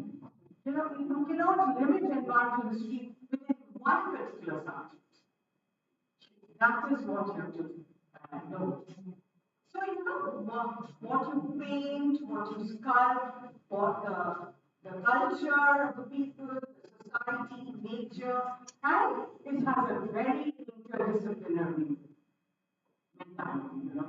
All subjects are within this environmental history. And you can have archival texts, you can go beyond archival texts, you can talk about the bioarchives, the pollination. I don't know, এত wide একটা বিষয় এই environmental history যখন পড়তে শুরু করলাম। I'm sharing this with you. I know, I'm confident that you'll even work more and better on it. And you'll find out যে এটা একটা বিশাল বই। সীমাহীন। It's going to be সীমাহীন। All subjects can be brought into this. So, today I will talk about the global politics, India's leadership. Beyond that, only the environmental issues. It's a सीमाहीन, as I was telling you, interdisciplinary और कोई boundary नहीं, आप कोई boundary नहीं देख सकते, है ना? So this has a very important thing. Now this the origins of institutionalization of environmental history that started much later. We see that historical geographers, by 1873, remember, Professor Bogdapadhyay was referring to Upanishad and the Indian part of it. The oldest one, the oldest ever style, all of them classes with Professor Bogdapadhyay, epic of Gilgamesh, that's what he used to say. And we have seen that the environmental change generated by human action, we find it over there also, the cutting of the cedar forests. Then we talk about Fern and Broderick, who in the 20th century most influential book, where he has brought in love vegetarianism to geography and environment. Slowly we are slowly bringing a discipline how it is evolving. Before that, we could not think. তারপরে তো বললেন professor Bandyopadhyay, Roderick Nash, John Oakley, Donald Wooster, Susan Feather, তোমরা Silent Spring এর কথা শুনেছো? I'm not going to repeat, but I will tell you, apart from these historians who brought environmental history in front of others, Cornell, Crosby, সবার নাম তোমরা I will read about it, I'm not going to repeat, তোমরা এগুলো পাবে। But the society started evolving. European Society for Environmental History, 2001, the Society for Latin American and Caribbean Environmental History, 2003, and the umbrella organization for environmental history around the world, formed in 2006 and 2008, and we saw the first important congress in Denmark in 2009. So very late it developed, slowly it developed. Modern language, German ভাষায় হচ্ছে Italian, Italian ভাষায় হচ্ছে French, কেউ জানতে পারছে না। আমেরিকানরা তো এটাকে ট্রান্সলেট না করে জানতে পারবে না। কিন্তু এনার্জি স্ট্রিট খুব সুন্দরভাবে ডেভেলপ সারা বিশ্বে। অথচ there is a lag when you can't translate বাংলায় ভালো করে লেখা, হিন্দিতে যাওয়া লিখবে, তারপর translation होगा तो पूरा Bharat we are colonial, we had that, so we have to talk in English because that is the common language where we have all the states. But we talk in Hindi, we talk in Telugu, we talk in Malay, and you can also have your environmental part written in these languages, unless it's been translated, you can't read. The same happened, and slowly people came to know about it. All the countries are working on it. So this is in a nutshell I'm telling you. And and also inadequate of about medieval part, management of about something. So, you will come to know. Now, the colonial period of South Asia as a watershed, the ecological transformations in the colonial loop. I really have something, I'm not going to repeat this, but I'm straight away going into the lower delta now. I've entered South Asia. So now I'll talk a little bit about this region, the lower delta, and we see that natural affairs impinge upon human reality. This is what I'm going to talk about. While man may make every effort at controlling his environment, it however remains an entity which very likely gives or takes away out of its own content. Nature can do anything. We can't stop. We talk, we talk so many things, but still now we are sitting over here. If we have a little bit of earthquake, we are really scared. If the water comes in, we are really scared. So nature has its own untenability. It builds, destroys, removes, levels, curtails, and erases. One kind of human history is in the nature of reactions to environmental pollution. This interplay between man and nature is often described as environmental history. However, there have been attempts at integrating histories of man and man and nature, as for instance in the total history approach, as I was talking about in the now school. The Sundarbans is an active research area for our researchers. Every year, scholars come up with papers, reports, books on this transformative landscape. It's not only the historians.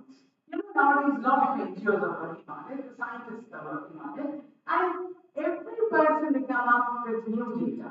If we delve deep into the reasons behind such endeavor, we find two principal explanations to this. The present scenario of global environmental change in the scene and exceptional theory. The nine planetary boundaries, how you cross them.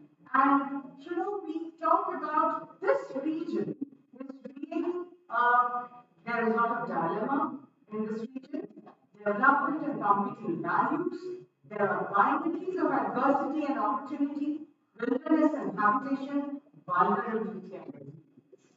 So, while I was working with the economic history and the agrarian part, how do I explain this vulnerability and resilience? This is the area which is flooded until times, and there are a lot of debates about this area, which I'll tell you. And what we see is that the diversity in this area, how can there be habitation? Today you have an island, tomorrow you see that island doesn't exist anymore. So the resilience, from where you are getting. So I started searching the Putisara Kakkuimantu, Bauli Boli Raka. Who are these woodchuckers? Is this a normal region? First of all, with my economic history background, permanent settlement was not here. We had large government. So, who records much? If you borrow large amounts, later I Barchester and Ascoli, but Ralph Smith and others who had written about this region, but fortunately, they actually managed to do that. So I had to see the verses, the preachings. The wide range of literature, both fictional and non-fictional, exists about this lower delta before the start. The Sundarbans has global dilemmas, and I started finding them in this literary text. First of all, I will tell you about the verse part. Coming here, the archives and record I couldn't find the lifestyle. আমি শুধু কতটা জমি হচ্ছে, কবে spot আসছে, কবে চেলবান ফুল আসছে, কতটা জমি রিক্লেইম হচ্ছে, কে আসছে, বসত করছে, beyond that, what is it? What about the life of the people? How are they surviving? A tremendous resilience. Who is using the resources? Which is more usually called come about it later. I talk about Amitabh Ghosh also, the post-colonial literature. I talk about it. So I've taken three sets of literature to explain this region. This space, Sundarban যেটা আমি archives থেকে অধ্যয়ন করে বলতে পারি সেটা আমি মঙ্গল কাব্য। So what I saw was, first of all, who are the residents? Between tried to learn as a Bengal, Puthi literature in Bengali verse, devoted to the gods and goddesses of this universe. This literature reflected the elements of surroundings in which it emerged. Its theme was the struggle between humanity and nature. Literature arose to cater to the most marginal section of the population. There were the gods and goddesses of woodcutters, honey gatherers. This literature came into existence much before the British became fully hegemonic in Bengal and was therefore not surprisingly free from colonial influence. In fact, Puthi in particular is a literature of transition prevalent during late pre-colonial and early colonial Bengal. The various sources of danger and behavior formed the underlying theme of the Puthi literature of this movement. The people here had not been equal to firearms to any appreciable extent as late as the 19th century. They were always at the mercy of the wild animals who ventured into the inhabited villages in search of prey. The Royal Bengal tiger of Sundarbans was said to be a habitual man-eater, unlike other tigers. One of the central motives of the Puthis was man's struggle against wild animals, especially the tiger, which was idealized as monstrous foe, and sometimes even as small. আমি একটা ছোট্ট গল্প বলি এই অঞ্চলের পুরো লড়াইটা হচ্ছে প্রথমে ছিল বাঘে মানুষের লড়াই তারপরে মানুষে মানুষের লড়াই with the reclamation 200 years from 1793 or 1790s or 83 from 1783 to 1946 there was the border the Lata we have that so এই অঞ্চলটা পুরোটাই কিন্তু পুঁথি থেকে এই পুঁথিতে এই যে বাঘে মানুষের যে লড়াই ছিল বাঘটা was part of it the flora and fauna was part of it ভগবান তখন কিন্তু দক্ষিণ রায় বড় খাটাজি Bonbibi they are basically gods and goddesses পরবর্তীকালে যখন রেক্লামেশন হয়ে যাচ্ছে স্ট্রাটিফিকেশন আসছে সমাজ বদলে যাচ্ছে তাই না যোদ্ধাদের অত্যাচার শুরু হচ্ছে জঙ্গলে তখন কিন্তু আর এই শিকার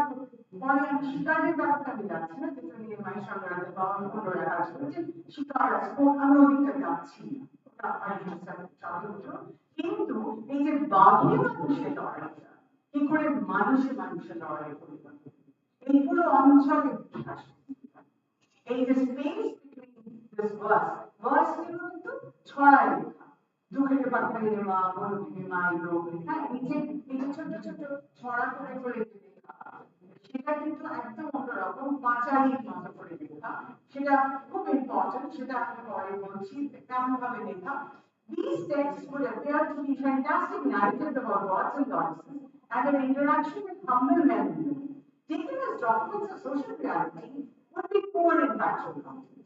Historians will never agree because they might talk about the veracity of these documents also. But they were read as mantras to be chanted during the propitiatory rites. This function is not unique to these texts alone. This is a broader Bengali literature, the origin of which is lost in obscurity or the Mongol Kapo. পাঁচালীতে তোমরা জানো মানে লক্ষ্মী পাঁচালী আছে সবার পাঁচালী আছে এমনকি Hindi cinema শান্তি সিংহ হওয়ার পরে শান্তি সিংহার পাঁচালী আছে thanks to Hindi cinema and Manasa everything is so এই পাঁচালীগুলো কিন্তু পড়া হতো যাতে জঙ্গলে ফকিররা যখন যাবে তাতে কোনো evil so they can get the wood they can get the honey from the jungle so you know that is the perspective মনোখাগাজি বড় দক্ষিণ রায় বড় খাগাজি আচ্ছা এদের নিজেদের মধ্যে মারপিট এটা কিন্তু আমাদের যে আমি তোমার ভগবান তুমি আমাকে মেনে নেবে আমি কিন্তু খুব সুন্দরভাবে তোমার ক্ষমা করে দেবো তুমি কিন্তু আমাকে না মানে আমাদের কিন্তু মানে আমাদের শীত দুর্গা লোক আনছেন মানে আমার নিজেদের অঞ্চলে the local folk very close to the nature and mother মানে পরবর্তীকালে সেটা চেঞ্জ হয়ে যাচ্ছে সেটা আমি বলবো তার মানে কি আমি বনবিবিকে প্রণাম করে ঢুকলে আমি দক্ষিণাকে আমি গেছিলাম প্রাণী গেছি আজও কিন্তু ফকিরা সেসব বলেন এবং সেটা কিন্তু আজও রয়ে গেছে এবং বনবিবি হচ্ছে the supreme the survival of the fittest was however বড় খারাপের বনবিবির মধ্যে মানা হয়েছে বনবিবি যখন রাজ্য দেখা যায় রাজমহলেও দেখা যায় এবং সেখানে আরেকটু থার্ড গড হিসেবে যদি মিউচুয়াল করে পারে তাহলে 18% মধ্যে আমি সবার মা মা বলে যেটাকে একটা দুঃখ। So आप लोग समझ सकते हैं ना कि monobity is the supreme deity of the forest. And here another thing is very important, the syncretism means all. Ekhane settlers there are Muslims, there are Portuguese, there are Christians, there are tribals, and all lower water. মানে সমস্ত marginal people এখানে থাকবে। কিন্তু এই জমি লাট অনেক নিয়ে নিল, কারণ তোমরা যদি পরে 1793 পড়ো তার মধ্যে যতটুকু দেখা যাচ্ছে সামগ্রিক আমাদের জন্য কিন্তু অ্যাকচুয়ালি ল্যান্ড অপশন তারা দেখতে না। সুতরাং ওই লাটদাররাই ওখানে থাকবে এবং তারা এদেরকে নিয়ে যেত। তাহলে বসবাস করতে কিন্তু সব মার্জিনাল পিপল। আর সেখানে কিন্তু বনবীথি পুজোতেও সবাই যাচ্ছে, পীরের পুজোতেও সবাই যাচ্ছে, সেটা কিন্তু একটা অদ্ভুত হিউম্যান ইন্টারমিনিং আছে, হ্যাঁ সেখানে কিন্তু এরকম ভাগ করে দেওয়া যে এরা হিন্দুদের এরা অন্য অন্য মুসলমানদের এরা খ্রিস্টানদের না বৌদ্ধ এমনকি বুদ্ধিজমও কিন্তু এই অঞ্চলে একসঙ্গে ছিল। তো এই যে একটা সিম্পলিসিজম এই অঞ্চলে রয়েছে, তাহলে আমরা দেখতে পাচ্ছি this accommodative principle permeated their religious practices too. The figure of monobody, for instance, evolved in order to accommodate both Hindus and Muslims. This imbibed not merely coexistence, but a common set of beliefs and practices. The natural context of the Sundarbans dictated the evolution of common cults standing apart from Orthodox Hinduism and Islam. Monobody, in other words, was the reigning spirit of the forest. Here we see nature and men, they are all together. Before the firearms comes, কেউ দেখো দাদা বন্ধু নেই কিচ্ছু নেই, সবাই একসাথে থাকছে। ইনফ্যাক্ট আমি যখন 90 সালে ক্রমাগত এই অঞ্চলে যেতাম, ওরা কিন্তু বলতো ও এসেছে, ও এখানে থাকবে, মানে the tigers were never referred as others. The part of me, it's the environment of everyone. You are also facing the struggle, we are also facing the struggle. You are part of me. দাদা বন্ধু পেল যখন মারতে শিখত সবাই, তখন কিন্তু বাঘের একদিকে আর ভগবান, তখন কিন্তু বাঘ যেটা শিক্ষকর মিত্র দিচ্ছে, বাঘের রয় বেঙ্গলের আত্মহত্যা, সেখানে বাঘ কিন্তু বাঘ হয়ে গেছে। So the social narrative কিভাবে চেঞ্জ হয়ে যাচ্ছে অঞ্চলটায়, মানে ভার্সেসের একরকম প্রোজে 19th century প্রোজে কিন্তু directly you are directly talking, আর যখন বন্দুক আসে মেরেই ফেলতে, আর এই বাঘ মারার জন্য 5 টাকা 4 টাকা সেটা কি আর্কাইভে দিচ্ছে, যে বাঘ মারবে কখনো 4 টাকা তাকে দেওয়া হচ্ছে, কখনো 3 টাকা দেওয়া হচ্ছে। So that is there. So we see that the Bengali prose literature of the 20th century reflected an entirely different perspective and was in the nature of the direct social language of the life of the region. Most of the stories depict the life of the settlers to draw on the own and intimate relationship between man and nature. মধ্যবিত্তরা কিন্তু এই সম্পর্কটা অন্যরকম ভাবে দেখছে। এটা কিন্তু একটা জায়গা হয়ে যাচ্ছে, আমি একজন কাউকে বিয়ে করেছি কিন্তু সমাজ ভেঙে যাবে, আমি সুন্দর করে চলে গেলাম, হ্যাঁ বোন কেটে বসো, আমরা যখন নারায়ণ বাবুর উপনিবেশ বলছি নীল চক্ষু মম কন্যা, হ্যাঁ তখন অন্যরকম ভাবে নাটক চলাচলটাকে, আর সব থেকে ভালো তো আমি আর কি বলবো ত্রৈলোক্যনা, হ্যাঁ সেটাও সাঁওতাল কুমিরের রেডিও গয়না পরিবেশ আছে, মানে মিথ্যে প্রচার হতে থাকবে এই অঞ্চলে, তারপর যাবে না, হ্যাঁ বলা হলো অনেক বাবা কি অবস্থা, তো এটা তো অসাধারণ না, দমনীয় কত গল্প আর হতে পারে না। But I think one of the best stories are আছে মদনমোহন তখন আপনার প্রথম 1857 অথচ পুঁথিটা কিন্তু 1881 কিন্তু ওভারল্যাপিং বলছে ওখানে পিকনিক হচ্ছিল, অনেকগুলি বাঘ এসেছিল, ছাতা করছিল, বাঘ বাড়িতে পাঠিয়েছে। So here you start spreading lies about this species because কেউ তো যাবে না, কারণ গহন অরণ্যে ওইখানে কেউ যাবে না বলে প্রথম থেকে মিথ্যে প্রচার হচ্ছে, তারপরে শিকার মহেশের মতো এবং আমাদের আর্যানের মতো শিবশঙ্কর মিত্র খুব সুন্দর। But here they want to tell you something. আর্যান কিন্তু ভয় পেত না জঙ্গলে, ওর ভালো লাগতো, কিন্তু সেই আর্যান যখন জোরদারটা জমি দিয়ে সেইটাও ফেস করতো। Look at the dichotomy. So you know that forest is your own, but it is stratification of it is a অত্যাচার শুরু করছে সেটা আর জার্নালাইজ করতে পারে এই যে অসাধারণ চরিত্র, he is fearless in the forest, but he is quite scared with this stratification আর এই সমাজ। তো এই যে বাকি মানুষের লড়াইটা ল্যান্ড অ্যাকুইজিশন হচ্ছে, স্ট্রাটিফিকেশন হচ্ছে, জমি কারোর হাতে গেছে, অনেক ট্যাক্সেশন স্ট্রাকচার শুরু হয়েছে, সুতরাং বাঘ আর কুমিরটা কিন্তু আলটিমেটলি হিউম্যান। আমি ধরে রাখতে পারি যে বাঘ কুমির দিও ঠিক আছে।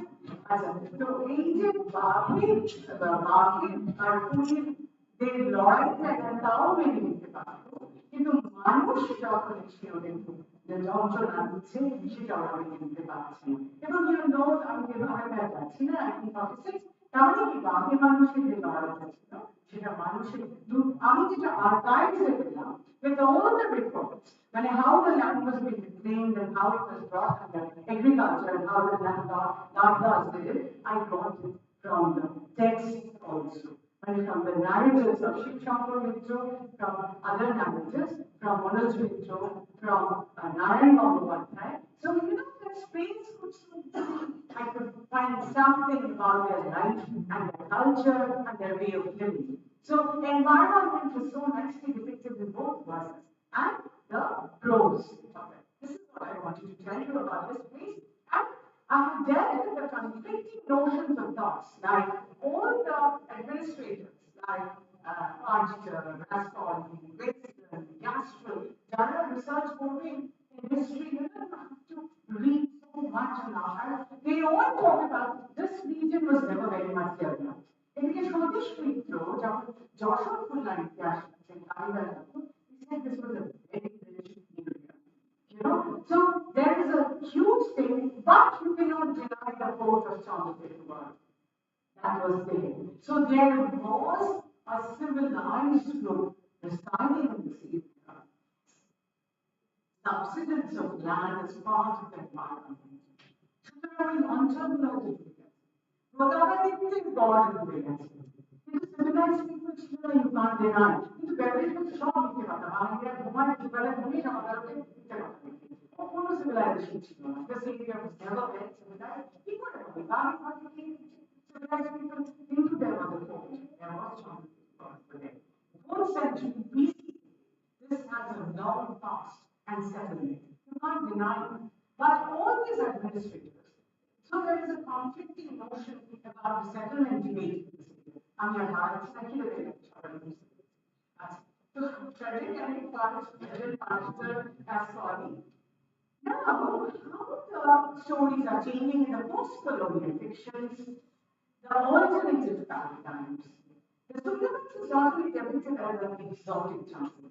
It is more interesting than Manush থাকবে তার মা থাকবে. So this island, the most important markers of the tigers, who will decide?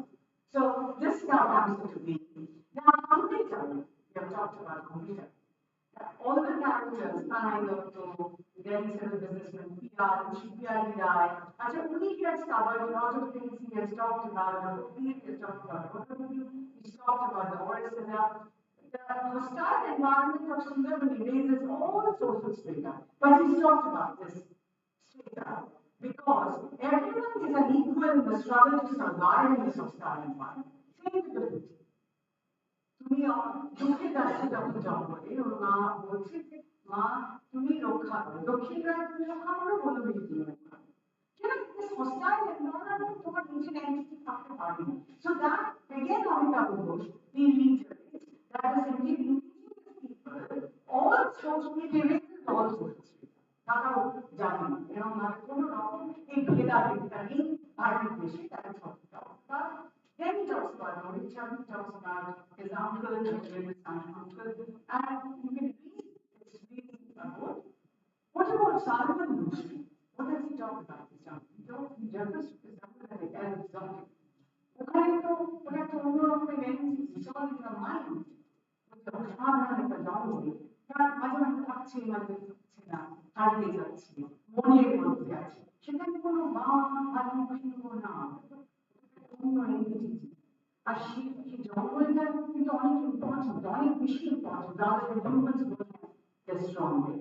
তাই তো ওই এক্সোটিক ভাবে দেখছেন তো এই জঙ্গলে নানা রকম ভাবে দেখা যায় that exists so that is the most important disease whether the man exists or the nature बहुत important आप लोगों को सोचना है कि कहाँ पे हैं हम रहे क्या बोल रहे आज सामने आ जाए तो हम लोग जाके उसको मारेंगे क्यों ये तो उसने तो जगह था तो हम लोग कहीं नहीं हो जगह उससे तो how would you do that you have to think about that also ওদের হাতে আগে দিয়ে আমরা ভাবতে শুরু করে দিয়েছি অথচ ওই আমরা ওকে মারছি so you have to have that perspective why you just talk about environmental issues I feel that is the first both একটা তো জন্মাতে হবে যে আমি ওকে মারছি কেন মারছি ওই তো জায়গা ছিল আর অথচ আমরা এসে বাস করছি তো ওকে থাকতে হবে তাই আমি খুব ভয় পাই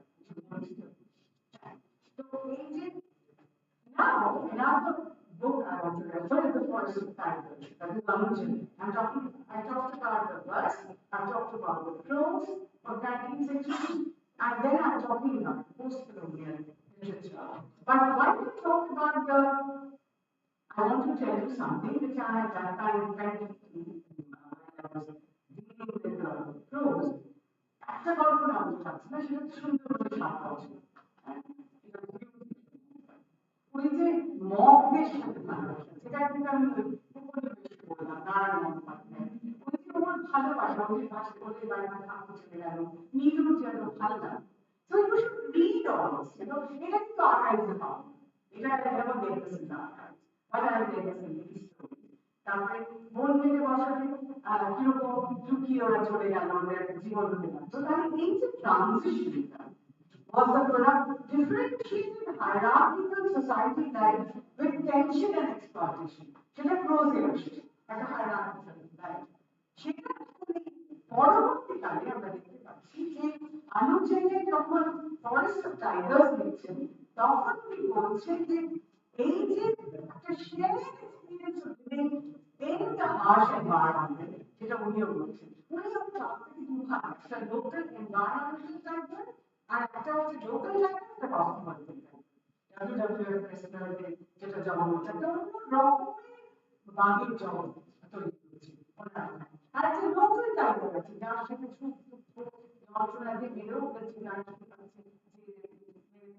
তাদের কথা বলছি যেমন টাইগার যে মানুষ আছে আর লক্ষ্মীটা এমন আমি কিন্তু আনুচেরায় রয়ে যাচ্ছে আনুচেরায় যেটা পয়েন্ট বলছে সেটা হচ্ছে the local environment and the global environment পুরো পাল্টে যাচ্ছে আমি যতদিন ছিলাম 47 পর্যন্ত তারপরের অঞ্চলে যে মাছের ভিড় আর বড় ভিড় এখন কিন্তু কালী পুজো একটা জঙ্গলে যাওয়া দরকার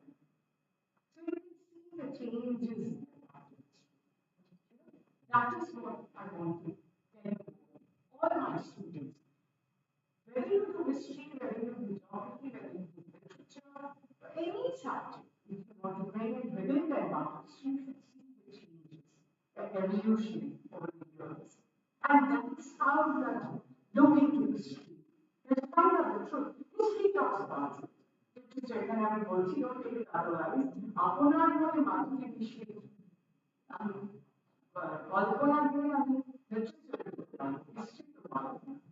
আমাকে একটা চেঞ্জ করে আমাকে ওই অঞ্চলের সাথে মিশিয়ে দিয়ে সেই বিবর্তন সেই evolution Now, what we see is that the traditional knowledge changed for example, they divide the forest products amongst themselves and tigers. Monolithy as a sort of supreme forest, but again establishes guidelines for appropriate conduct, echoes of conservation and the spirit of cooperation that extends even into the realm of economic organization. That is what Anuja is about it. And she talks about how Kali is becoming important. So, she's talking about the locally specific environment. একটা অঞ্চলে একটু নিজস্ব যেমন একটু আগে বললাম refer করছিলেন মানুষ ওই একটা স্পেসিফিক একটা লোকাল স্পেসিফিক যে কত প্রসারিত এফেক্টস হয়ে থাকে So we saw, 31, 2007, you don't have much data to have it. So this is how we see what makes most colonial analysis different from other other counterparts, co-constituted in sometimes hybrid and combative ways. তবে অনেক cinema হচ্ছে এই অঞ্চলে man-eating tigers, Dorothy Canton Fisher cinema হচ্ছে, shining bright about the Bengal tiger. Issues গুলোকে অন্যরকম ভাবে আপনি So you have to, other than the written text, you can have the documentary and you can watch. The emergence of the global environmental transformations and its asserting impact on the coastal regions, we can trace a significant shift on researchers' interest from the uniqueness, romanticism of this land water scheme to the threats and problems being faced by these delta environments, human vulnerabilities, and also resilience against the changing environmental scenario, making this space the most vulnerable and unique. Thank you. Yeah? Exactly.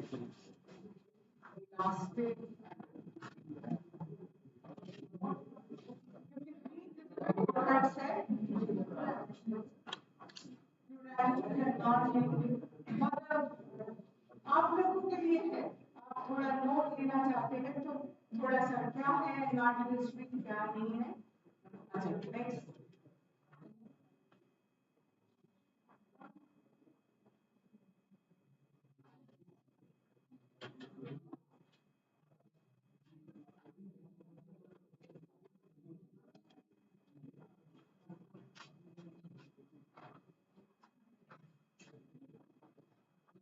বলে দেবেন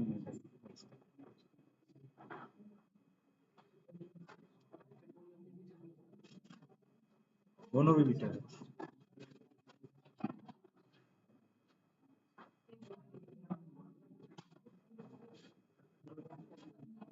পরেরটাতে যাবেন না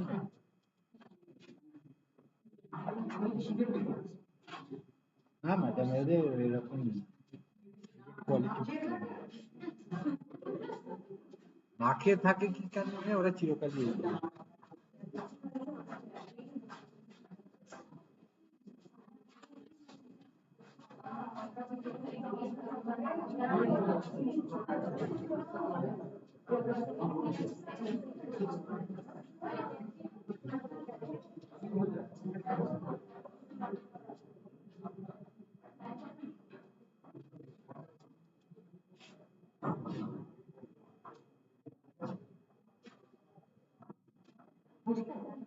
হ্যাঁ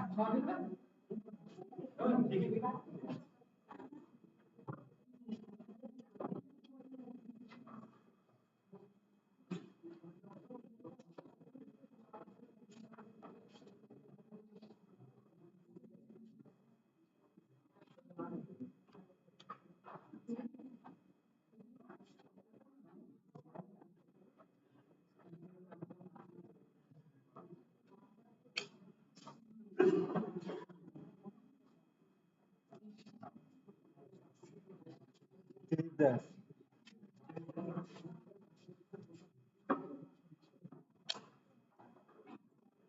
সকলকে অনেক ধন্যবাদ। এখানে আসতে পেরে খুব ভালো লাগছে এবং প্রথমেই আমি ধন্যবাদ জানাই ইতিহাস বিভাগের যারা রয়েছেন এই ধরনের একটা সেমিনার অর্গানাইজ করেছেন এবং এটা খুবই গর্বের যে আমি দেখলাম যে 100 উপরে করবেন। লকডাউন থেকে আগে শুরু করেছিল আমরা যখন 2005 সালে প্রথম এই সেমিনার করেছিলাম তখন 70 জন করে কিন্তু এবারে বোধহয় সমস্ত রেকর্ড ভেঙে দিয়েছে। Thank you very much for এবং আমি প্রথমে ধন্যবাদ জানাই আমাদের দুজন ইনভাইটেড স্পিকার যারা আমাদের সময় দুজন প্রতিনিধিদশা ঐতিহাসিক এবং তাদেরকে আমরা এখানে পেয়েছি আজকে খুব সুন্দর একটা প্রতিযোগিতা আমাদের উপহার দিয়েছে। প্রথমেই আমি ধন্যবাদ জানাই সজল বাবুকে তার যে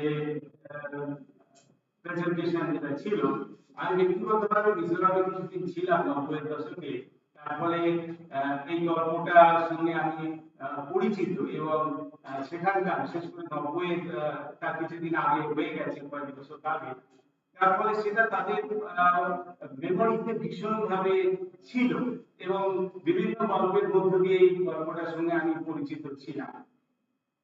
তো এর ফলে মানে বিষয়টা খুব ইন্টারেস্টিং। আর সবচেয়ে মজার ব্যাপার যেটা আমার মনে হয় যে ইঁদুরের সঙ্গে জড়িয়ে আছে, আমরা জানি যে ডায়াবেটিসের সঙ্গে ইঁদুর জড়িয়ে আছে এবং এই যে র্যাট ফেমিনের কথা তিনি আমাদের সামনে এই গল্পটা তুলে ধরলেন, এটা খুব ইন্টারেস্টিং এবং বোধহয় এটা দিক থেকে ম্যানফেস্টের যে তত্ত্ব সেটার সঙ্গেও বোধহয় কিছুটা যায়, যদিও সেটা সর্বজন গ্রাহ্য নয়। একটা মেকানিজম বোধহয় থাকে, পপুলেশন গ্রোথ এবং সেটাকে একটা সাস্টেনেবল লেভেলে নিয়ে আসা, এই দুটোর মধ্যে একটা সম্পর্ক হয়তো থাকতে পারে। সজল বাবুকে অত্যন্ত ধন্যবাদ, অসংখ্য ধন্যবাদ এই ধরনের একটা বিষয় নিয়ে আমাদেরকে এনলাইটেন করার জন্য। আমি ধন্যবাদ জানাচ্ছি প্রফেসর সুব্রত চ্যাটার্জিকে, তার যে অত্যন্ত সুন্দর একটি প্রেজেন্টেশন তিনি আমাদের সামনে হাজির করলেন এবং এটা খুবই ইন্টারেস্টিং যে বিষয়টাকে আজকে এই সেমিনারের মধ্যে আনা হয়েছে এতটাই ব্যাপক এবং এতটাই আজকের সময়ের সঙ্গে ভীষণভাবে যুক্ত এবং এই যে একটা ডিসিপ্লিন হিসেবে এনভায়রনমেন্টাল হিস্ট্রি উঠে এসেছে একটা দীর্ঘ সময়ের মধ্যে দিয়ে, সেটা ম্যাডাম দেখিয়েছেন। বিশেষ করে আমরা thankful to the annual historians, বিশেষ করে মার্ক ব্লক, লাগুরির হিস্ট্রি অফ ক্লাইমেট, তারা কতদিন 40-এর দশক 50-এর দশকে তারা এই বিষয়গুলো নিয়ে চর্চা করেছে এবং দেখিয়েছেন আমরা যে ভাবি সমাজের পরিবর্তনটাকে ভাবি না কেন, এনভায়রনমেন্টাল যে চেঞ্জ সেটা এত ব্যাপকভাবে এবং এত গভীরভাবে যে পরিবার, সেটা কিন্তু আমরা ক্লাসরুম দিয়ে বোঝাতে পারবো না। কারণ সেটা হয়তো খুব ধীরে সেটা তো অনেক সময় আমাদের চোখে পড়ে না, কিন্তু এখন সেটা আমাদের চোখে খুব প্রকট হয়ে যাচ্ছে। যে দিনে আমরা এসেছি, যে ক্রাইসিসের মধ্য দিয়ে আজকে যাচ্ছি, যাতে করে এটা আর আমাদের বসে থাকার সময় না, শুধুমাত্র একাডেমিক চর্চার মধ্যে থাকার আর বিষয় নাই, বরং সেটাকে নিয়ে আমাদের কাজ করার সময় চলে এসেছে। এবং তিনি যে বিষয়গুলো বিশেষ করে সুন্দরবন নিয়ে, যেটা আমাদের কাছে অনেকটাই কিছুটা বর্জিত এলাকা বলা যেতে পারে, তো সেই বিষয়টাকে তিনি সামনে নিয়ে এসে হাজির করেছেন। এই মার্জিনাল পিপুল, তাদের কালচার, এগুলোকে সামনে এনেছেন এবং এই বিষয়ের সামনে এটা ঘটনা আমরা একটা সময় আমরা ছিল যখন প্রকৃতি এবং মানুষের মধ্যে এই ধরনের বৈরিতার সম্পর্ক তৈরি হয়নি। আমরা তো সেই জায়গাটাকে ইনফিল্ট্রেটার হিসেবে আমরা দেখছি এবং আমরা ভেবেছি তারা সবাই আমাদের যে আধিপত্যটাকে বিনা প্রশ্নে মেনে নেবে। এটা কি পড়ার নাই, যেভাবে জনসংখ্যা বেড়েছে, মৃত্যুহার বেড়েছে, জমি তো বাড়ছে না, তার ফলে আমাদের সেখানে যেতে হচ্ছে। বিশেষ করে আরেকটা বড় ক্রাইসিস আমরা দেখলাম 1947 সালে যখন দেশভাগ হলো এবং লক্ষ লক্ষ উদ্বাস্তু তারা ঘর ছেড়ে এলো এবং তাদের জায়গা আমরা মরিচঝাপি নিয়ে অনেক সমালোচনা হয়, কিন্তু আমরা যদি তাদের দৃষ্টিকোণ থেকে ভাবি, কারণ তাদের চুক্তিটাকেও তো আমরা অস্বীকার করতে পারবো না। কারণ তারা সুন্দরবনকে বসতি স্থাপন করতে গেছে অনেক জায়গায়, তারা নদীর খাতগুলোকে বসতি হিসেবে ব্যবহার করেছে এবং যখন বন্যা হয়েছে আমরা সবাই হাহাকার করেছি, এত মানুষ এত ঘরদোর চলে যাচ্ছে, কিন্তু আমরা তো সেই দূরত্বটা নদী থেকে যে দূরত্ব রাখার কথা ছিল আমরা সেই দূরত্বটা রাখতে পারিনি। জঙ্গল থেকে যে দূরত্বটা রাখার কথা ছিল আমরা সেই দূরত্বটা নিজেরাই ভেঙেছি এবং ভেঙেছি মানে যে সবসময় নিজের ইচ্ছায় ভেঙেছি না, পরিস্থিতির চাপে করে বাধ্য আমাদের ভাঙতে হয়েছে। কারণ এই বিষয়গুলো প্রকৃতি এবং মানুষের এই যে সম্পর্ক, এই সম্পর্কটার মধ্য দিয়ে আমরা যদি না একটা জায়গায় এসে সেই ভারসাম্যটা বজায় রাখতে না পারি, তাহলে কিন্তু অত্যন্ত একটা জটিল সংকটের মধ্যে দিয়ে আমরা চলেছি এবং আরো সেটা যতদিন যাবে বাড়বে। কারণ খুব সুন্দর একটা সেশন আমাদের উপহার পেয়েছেন আমাদের দুই বক্তা। এখন আমি আমাদের যারা দর্শক আছেন এখানে তাদের কাছে চাইবো তারা বেশি কিছু প্রশ্ন করুন যাতে করে আমরা এই আলোচনাটাকে আরেকটু এগিয়ে নিয়ে যেতে পারি। যদি কারো কোনো প্রশ্ন থাকে আমি অবশ্যই শুরু করি। আপনি যে আর জমির সকলের মধ্যে সীমাবদ্ধ নেই। ডেভেলপমেন্ট আসলে এখন যদি দেখেন যান গেছে রাস্তার চারপাশে আগে গণজমি ছিল অথবা বাধা জমি যেটাকে আমরা বলি সেখানে এখন অনেক ছোটখাটো রিক্সার জন্য দোকান গড়ে ওঠে অথবা কোনো আমাদের গ্রামের চাষবাস করছে এটা শুধুমাত্র বসতির মধ্যে সীমাবদ্ধ নেই বসতি ছাড়িয়ে এখন জমি নিয়ে নেওয়ার বিষয় তো সেটাও ভেবে দেখার বিষয় এই যে শুধুমাত্র একটা অচেতন সলিউশন নয় সেটা একটা প্রকারের একটা পরিবেশের সেটা হচ্ছে আর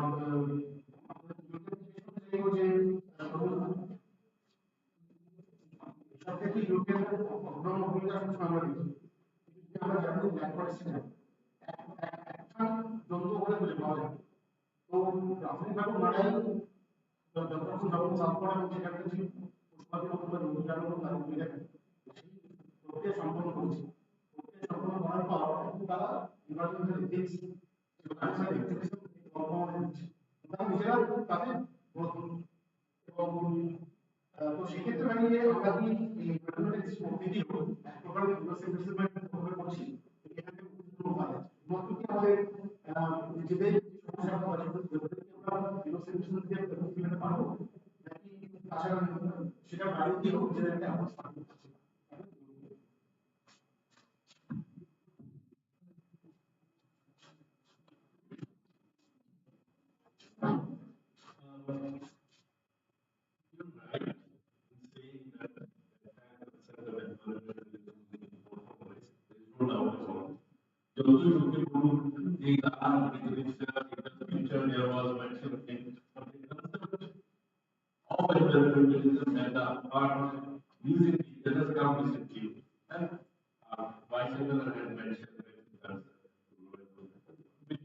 before the we do not get before 1860 we took care of that and also with the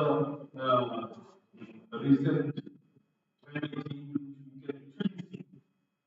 we can actually see it has become a common phrase with those climate change might be a very technical word but these are common people use it so that means this consciousness has gone up so you're right at the same time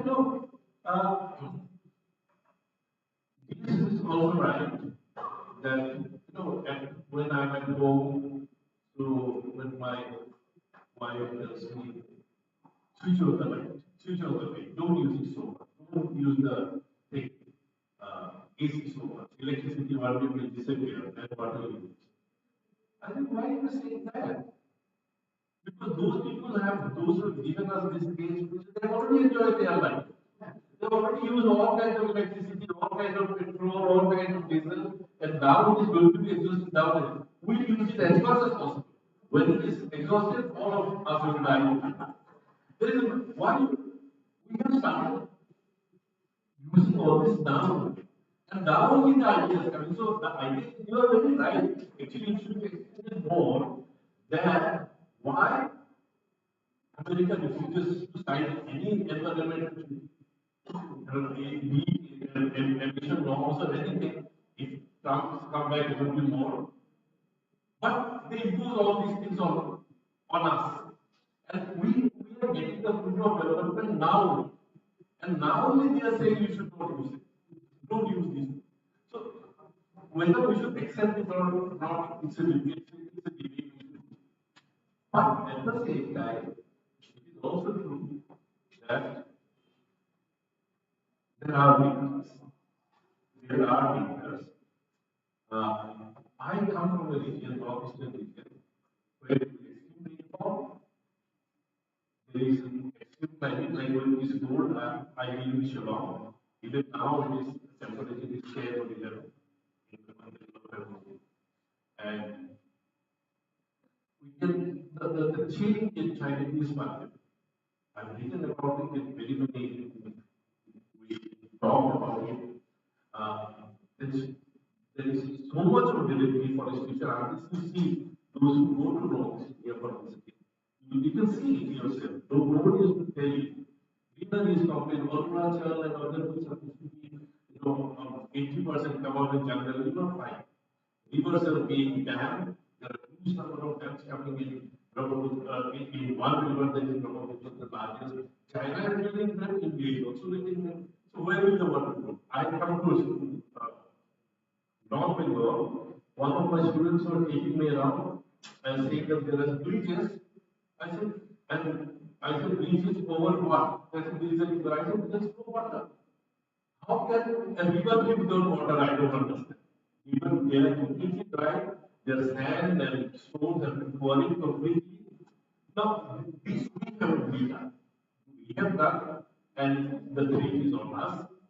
So, the question is whether we'll be able to counter it now. And I have this problem, but the problem is we are too small fry. However, discussion we can do here on environment, nobody is going to listen to us. Papers, when we have 100 papers, will be presented. The policies that are being made by others. They know the catchword is development. Forest development, human development, animal development, road development, all development. Development of under development. Everything is being developed. Means what? Use of it. Exploit the forest, exploit the land, exploit the water. Everything is for sale. Everything is for sale here. Land is for sale, forest is for sale, trees for sale, site is for sale. When you are selling everything, and in the name of development, climate and our will suffer. And my thing is, however much we can try through our writing, we are only raising consciousness, and we historians have a better role because we can see the past. So this has not happened now. For the last 200, 300 years, this is happening, and it is activating. I mean, half of this part of West Bengal may be inside the earth, there will be completely big work. All the not just stone and sand, but also coal have been taken out. There is nothing. So if there is nothing, everything is for land. Who will stop that? And how can you develop those things when there is nothing inside? So I have this, I get very irritated with the word development. People before us when Northeast India, because now it has become the focus area for all of us. And therefore all developments are taking place. Development means what? Big more flyovers and more bridges and more roads. And that is development. But people live without them all the years. Problem is when nowadays I can't see the sky because you can see only the flyovers. So is it development? People live without them. What they are bringing, creating a middle class, giving them all the comforts at the cost of the poorer. Poorer people have nothing. More and more people are on the streets these days. The number of beggars have increased. So I'm a little cynical about it. I agree with you. It's a Eurocentric concept. The environmental concern is Eurocentric, but the concept of development is also Eurocentric. There is nothing in here about it, whatever solution we might talk about. So I'm very pessimistic. What I love is environmental history because I did not know that we have done so much damage to our environment and we are bringing at least we can bring that through our writings that what was it, what it is we can see, but what was it and we can bring it out through our writings. I think that what we should. I think you've got your answer. And Cholula is very more or less about it. Everything what you ask is Eurocentric. You have to try it. And why agree? Anybody else? Questions? Yes?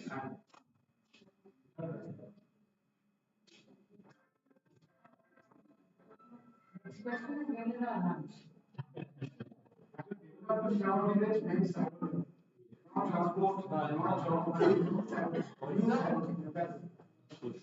জানি বুঝেছি আমি তো বেরোতে পারছি phone করে আসতে পারবে হয়ে যাচ্ছে 2 minute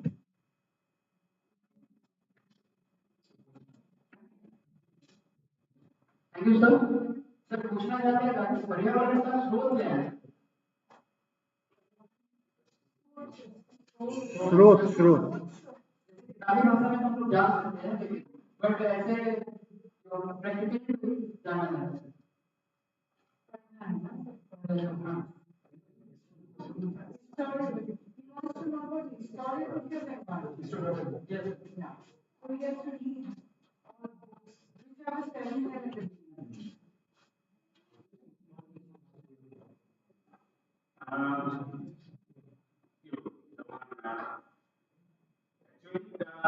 History of environment is not very old nowadays in our country.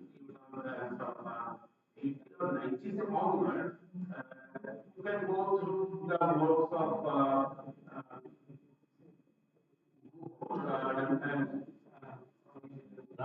Ramchandra Ghosh's book is very popular among the students. Yeah. Switzerland. You can go through that book. Nature, culture, and influence. Nature, culture, and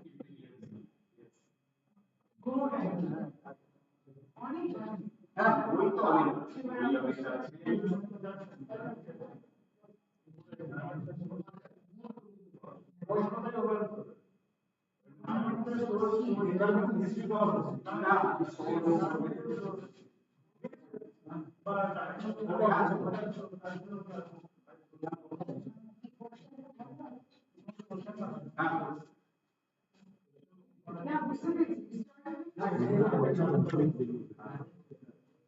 সময় পরিবর্তন করছে thank you sir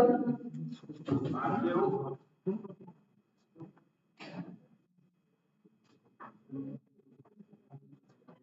Thank you, sir. Good afternoon.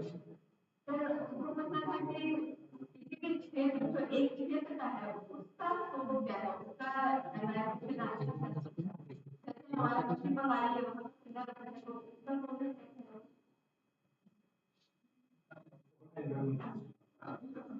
वहाँ का औसत historical আরেকটা প্রশ্ন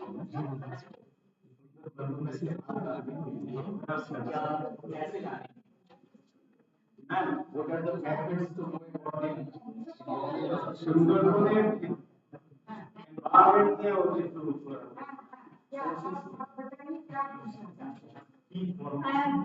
तो अच्छा तो अगर इतिहास चर्चा करना है तो बहुत सारी किताबें हैं लेकिन हम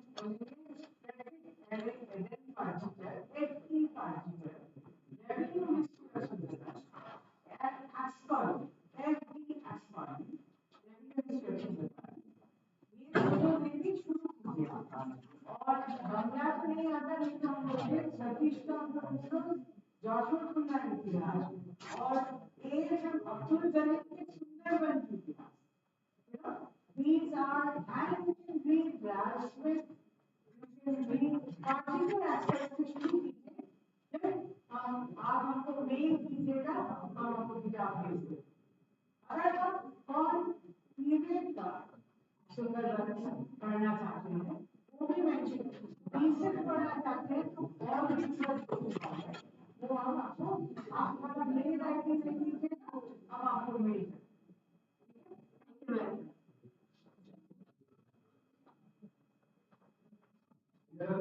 attitude নামে আমরা এখানে আমাদের এই সেশনটা শেষ করব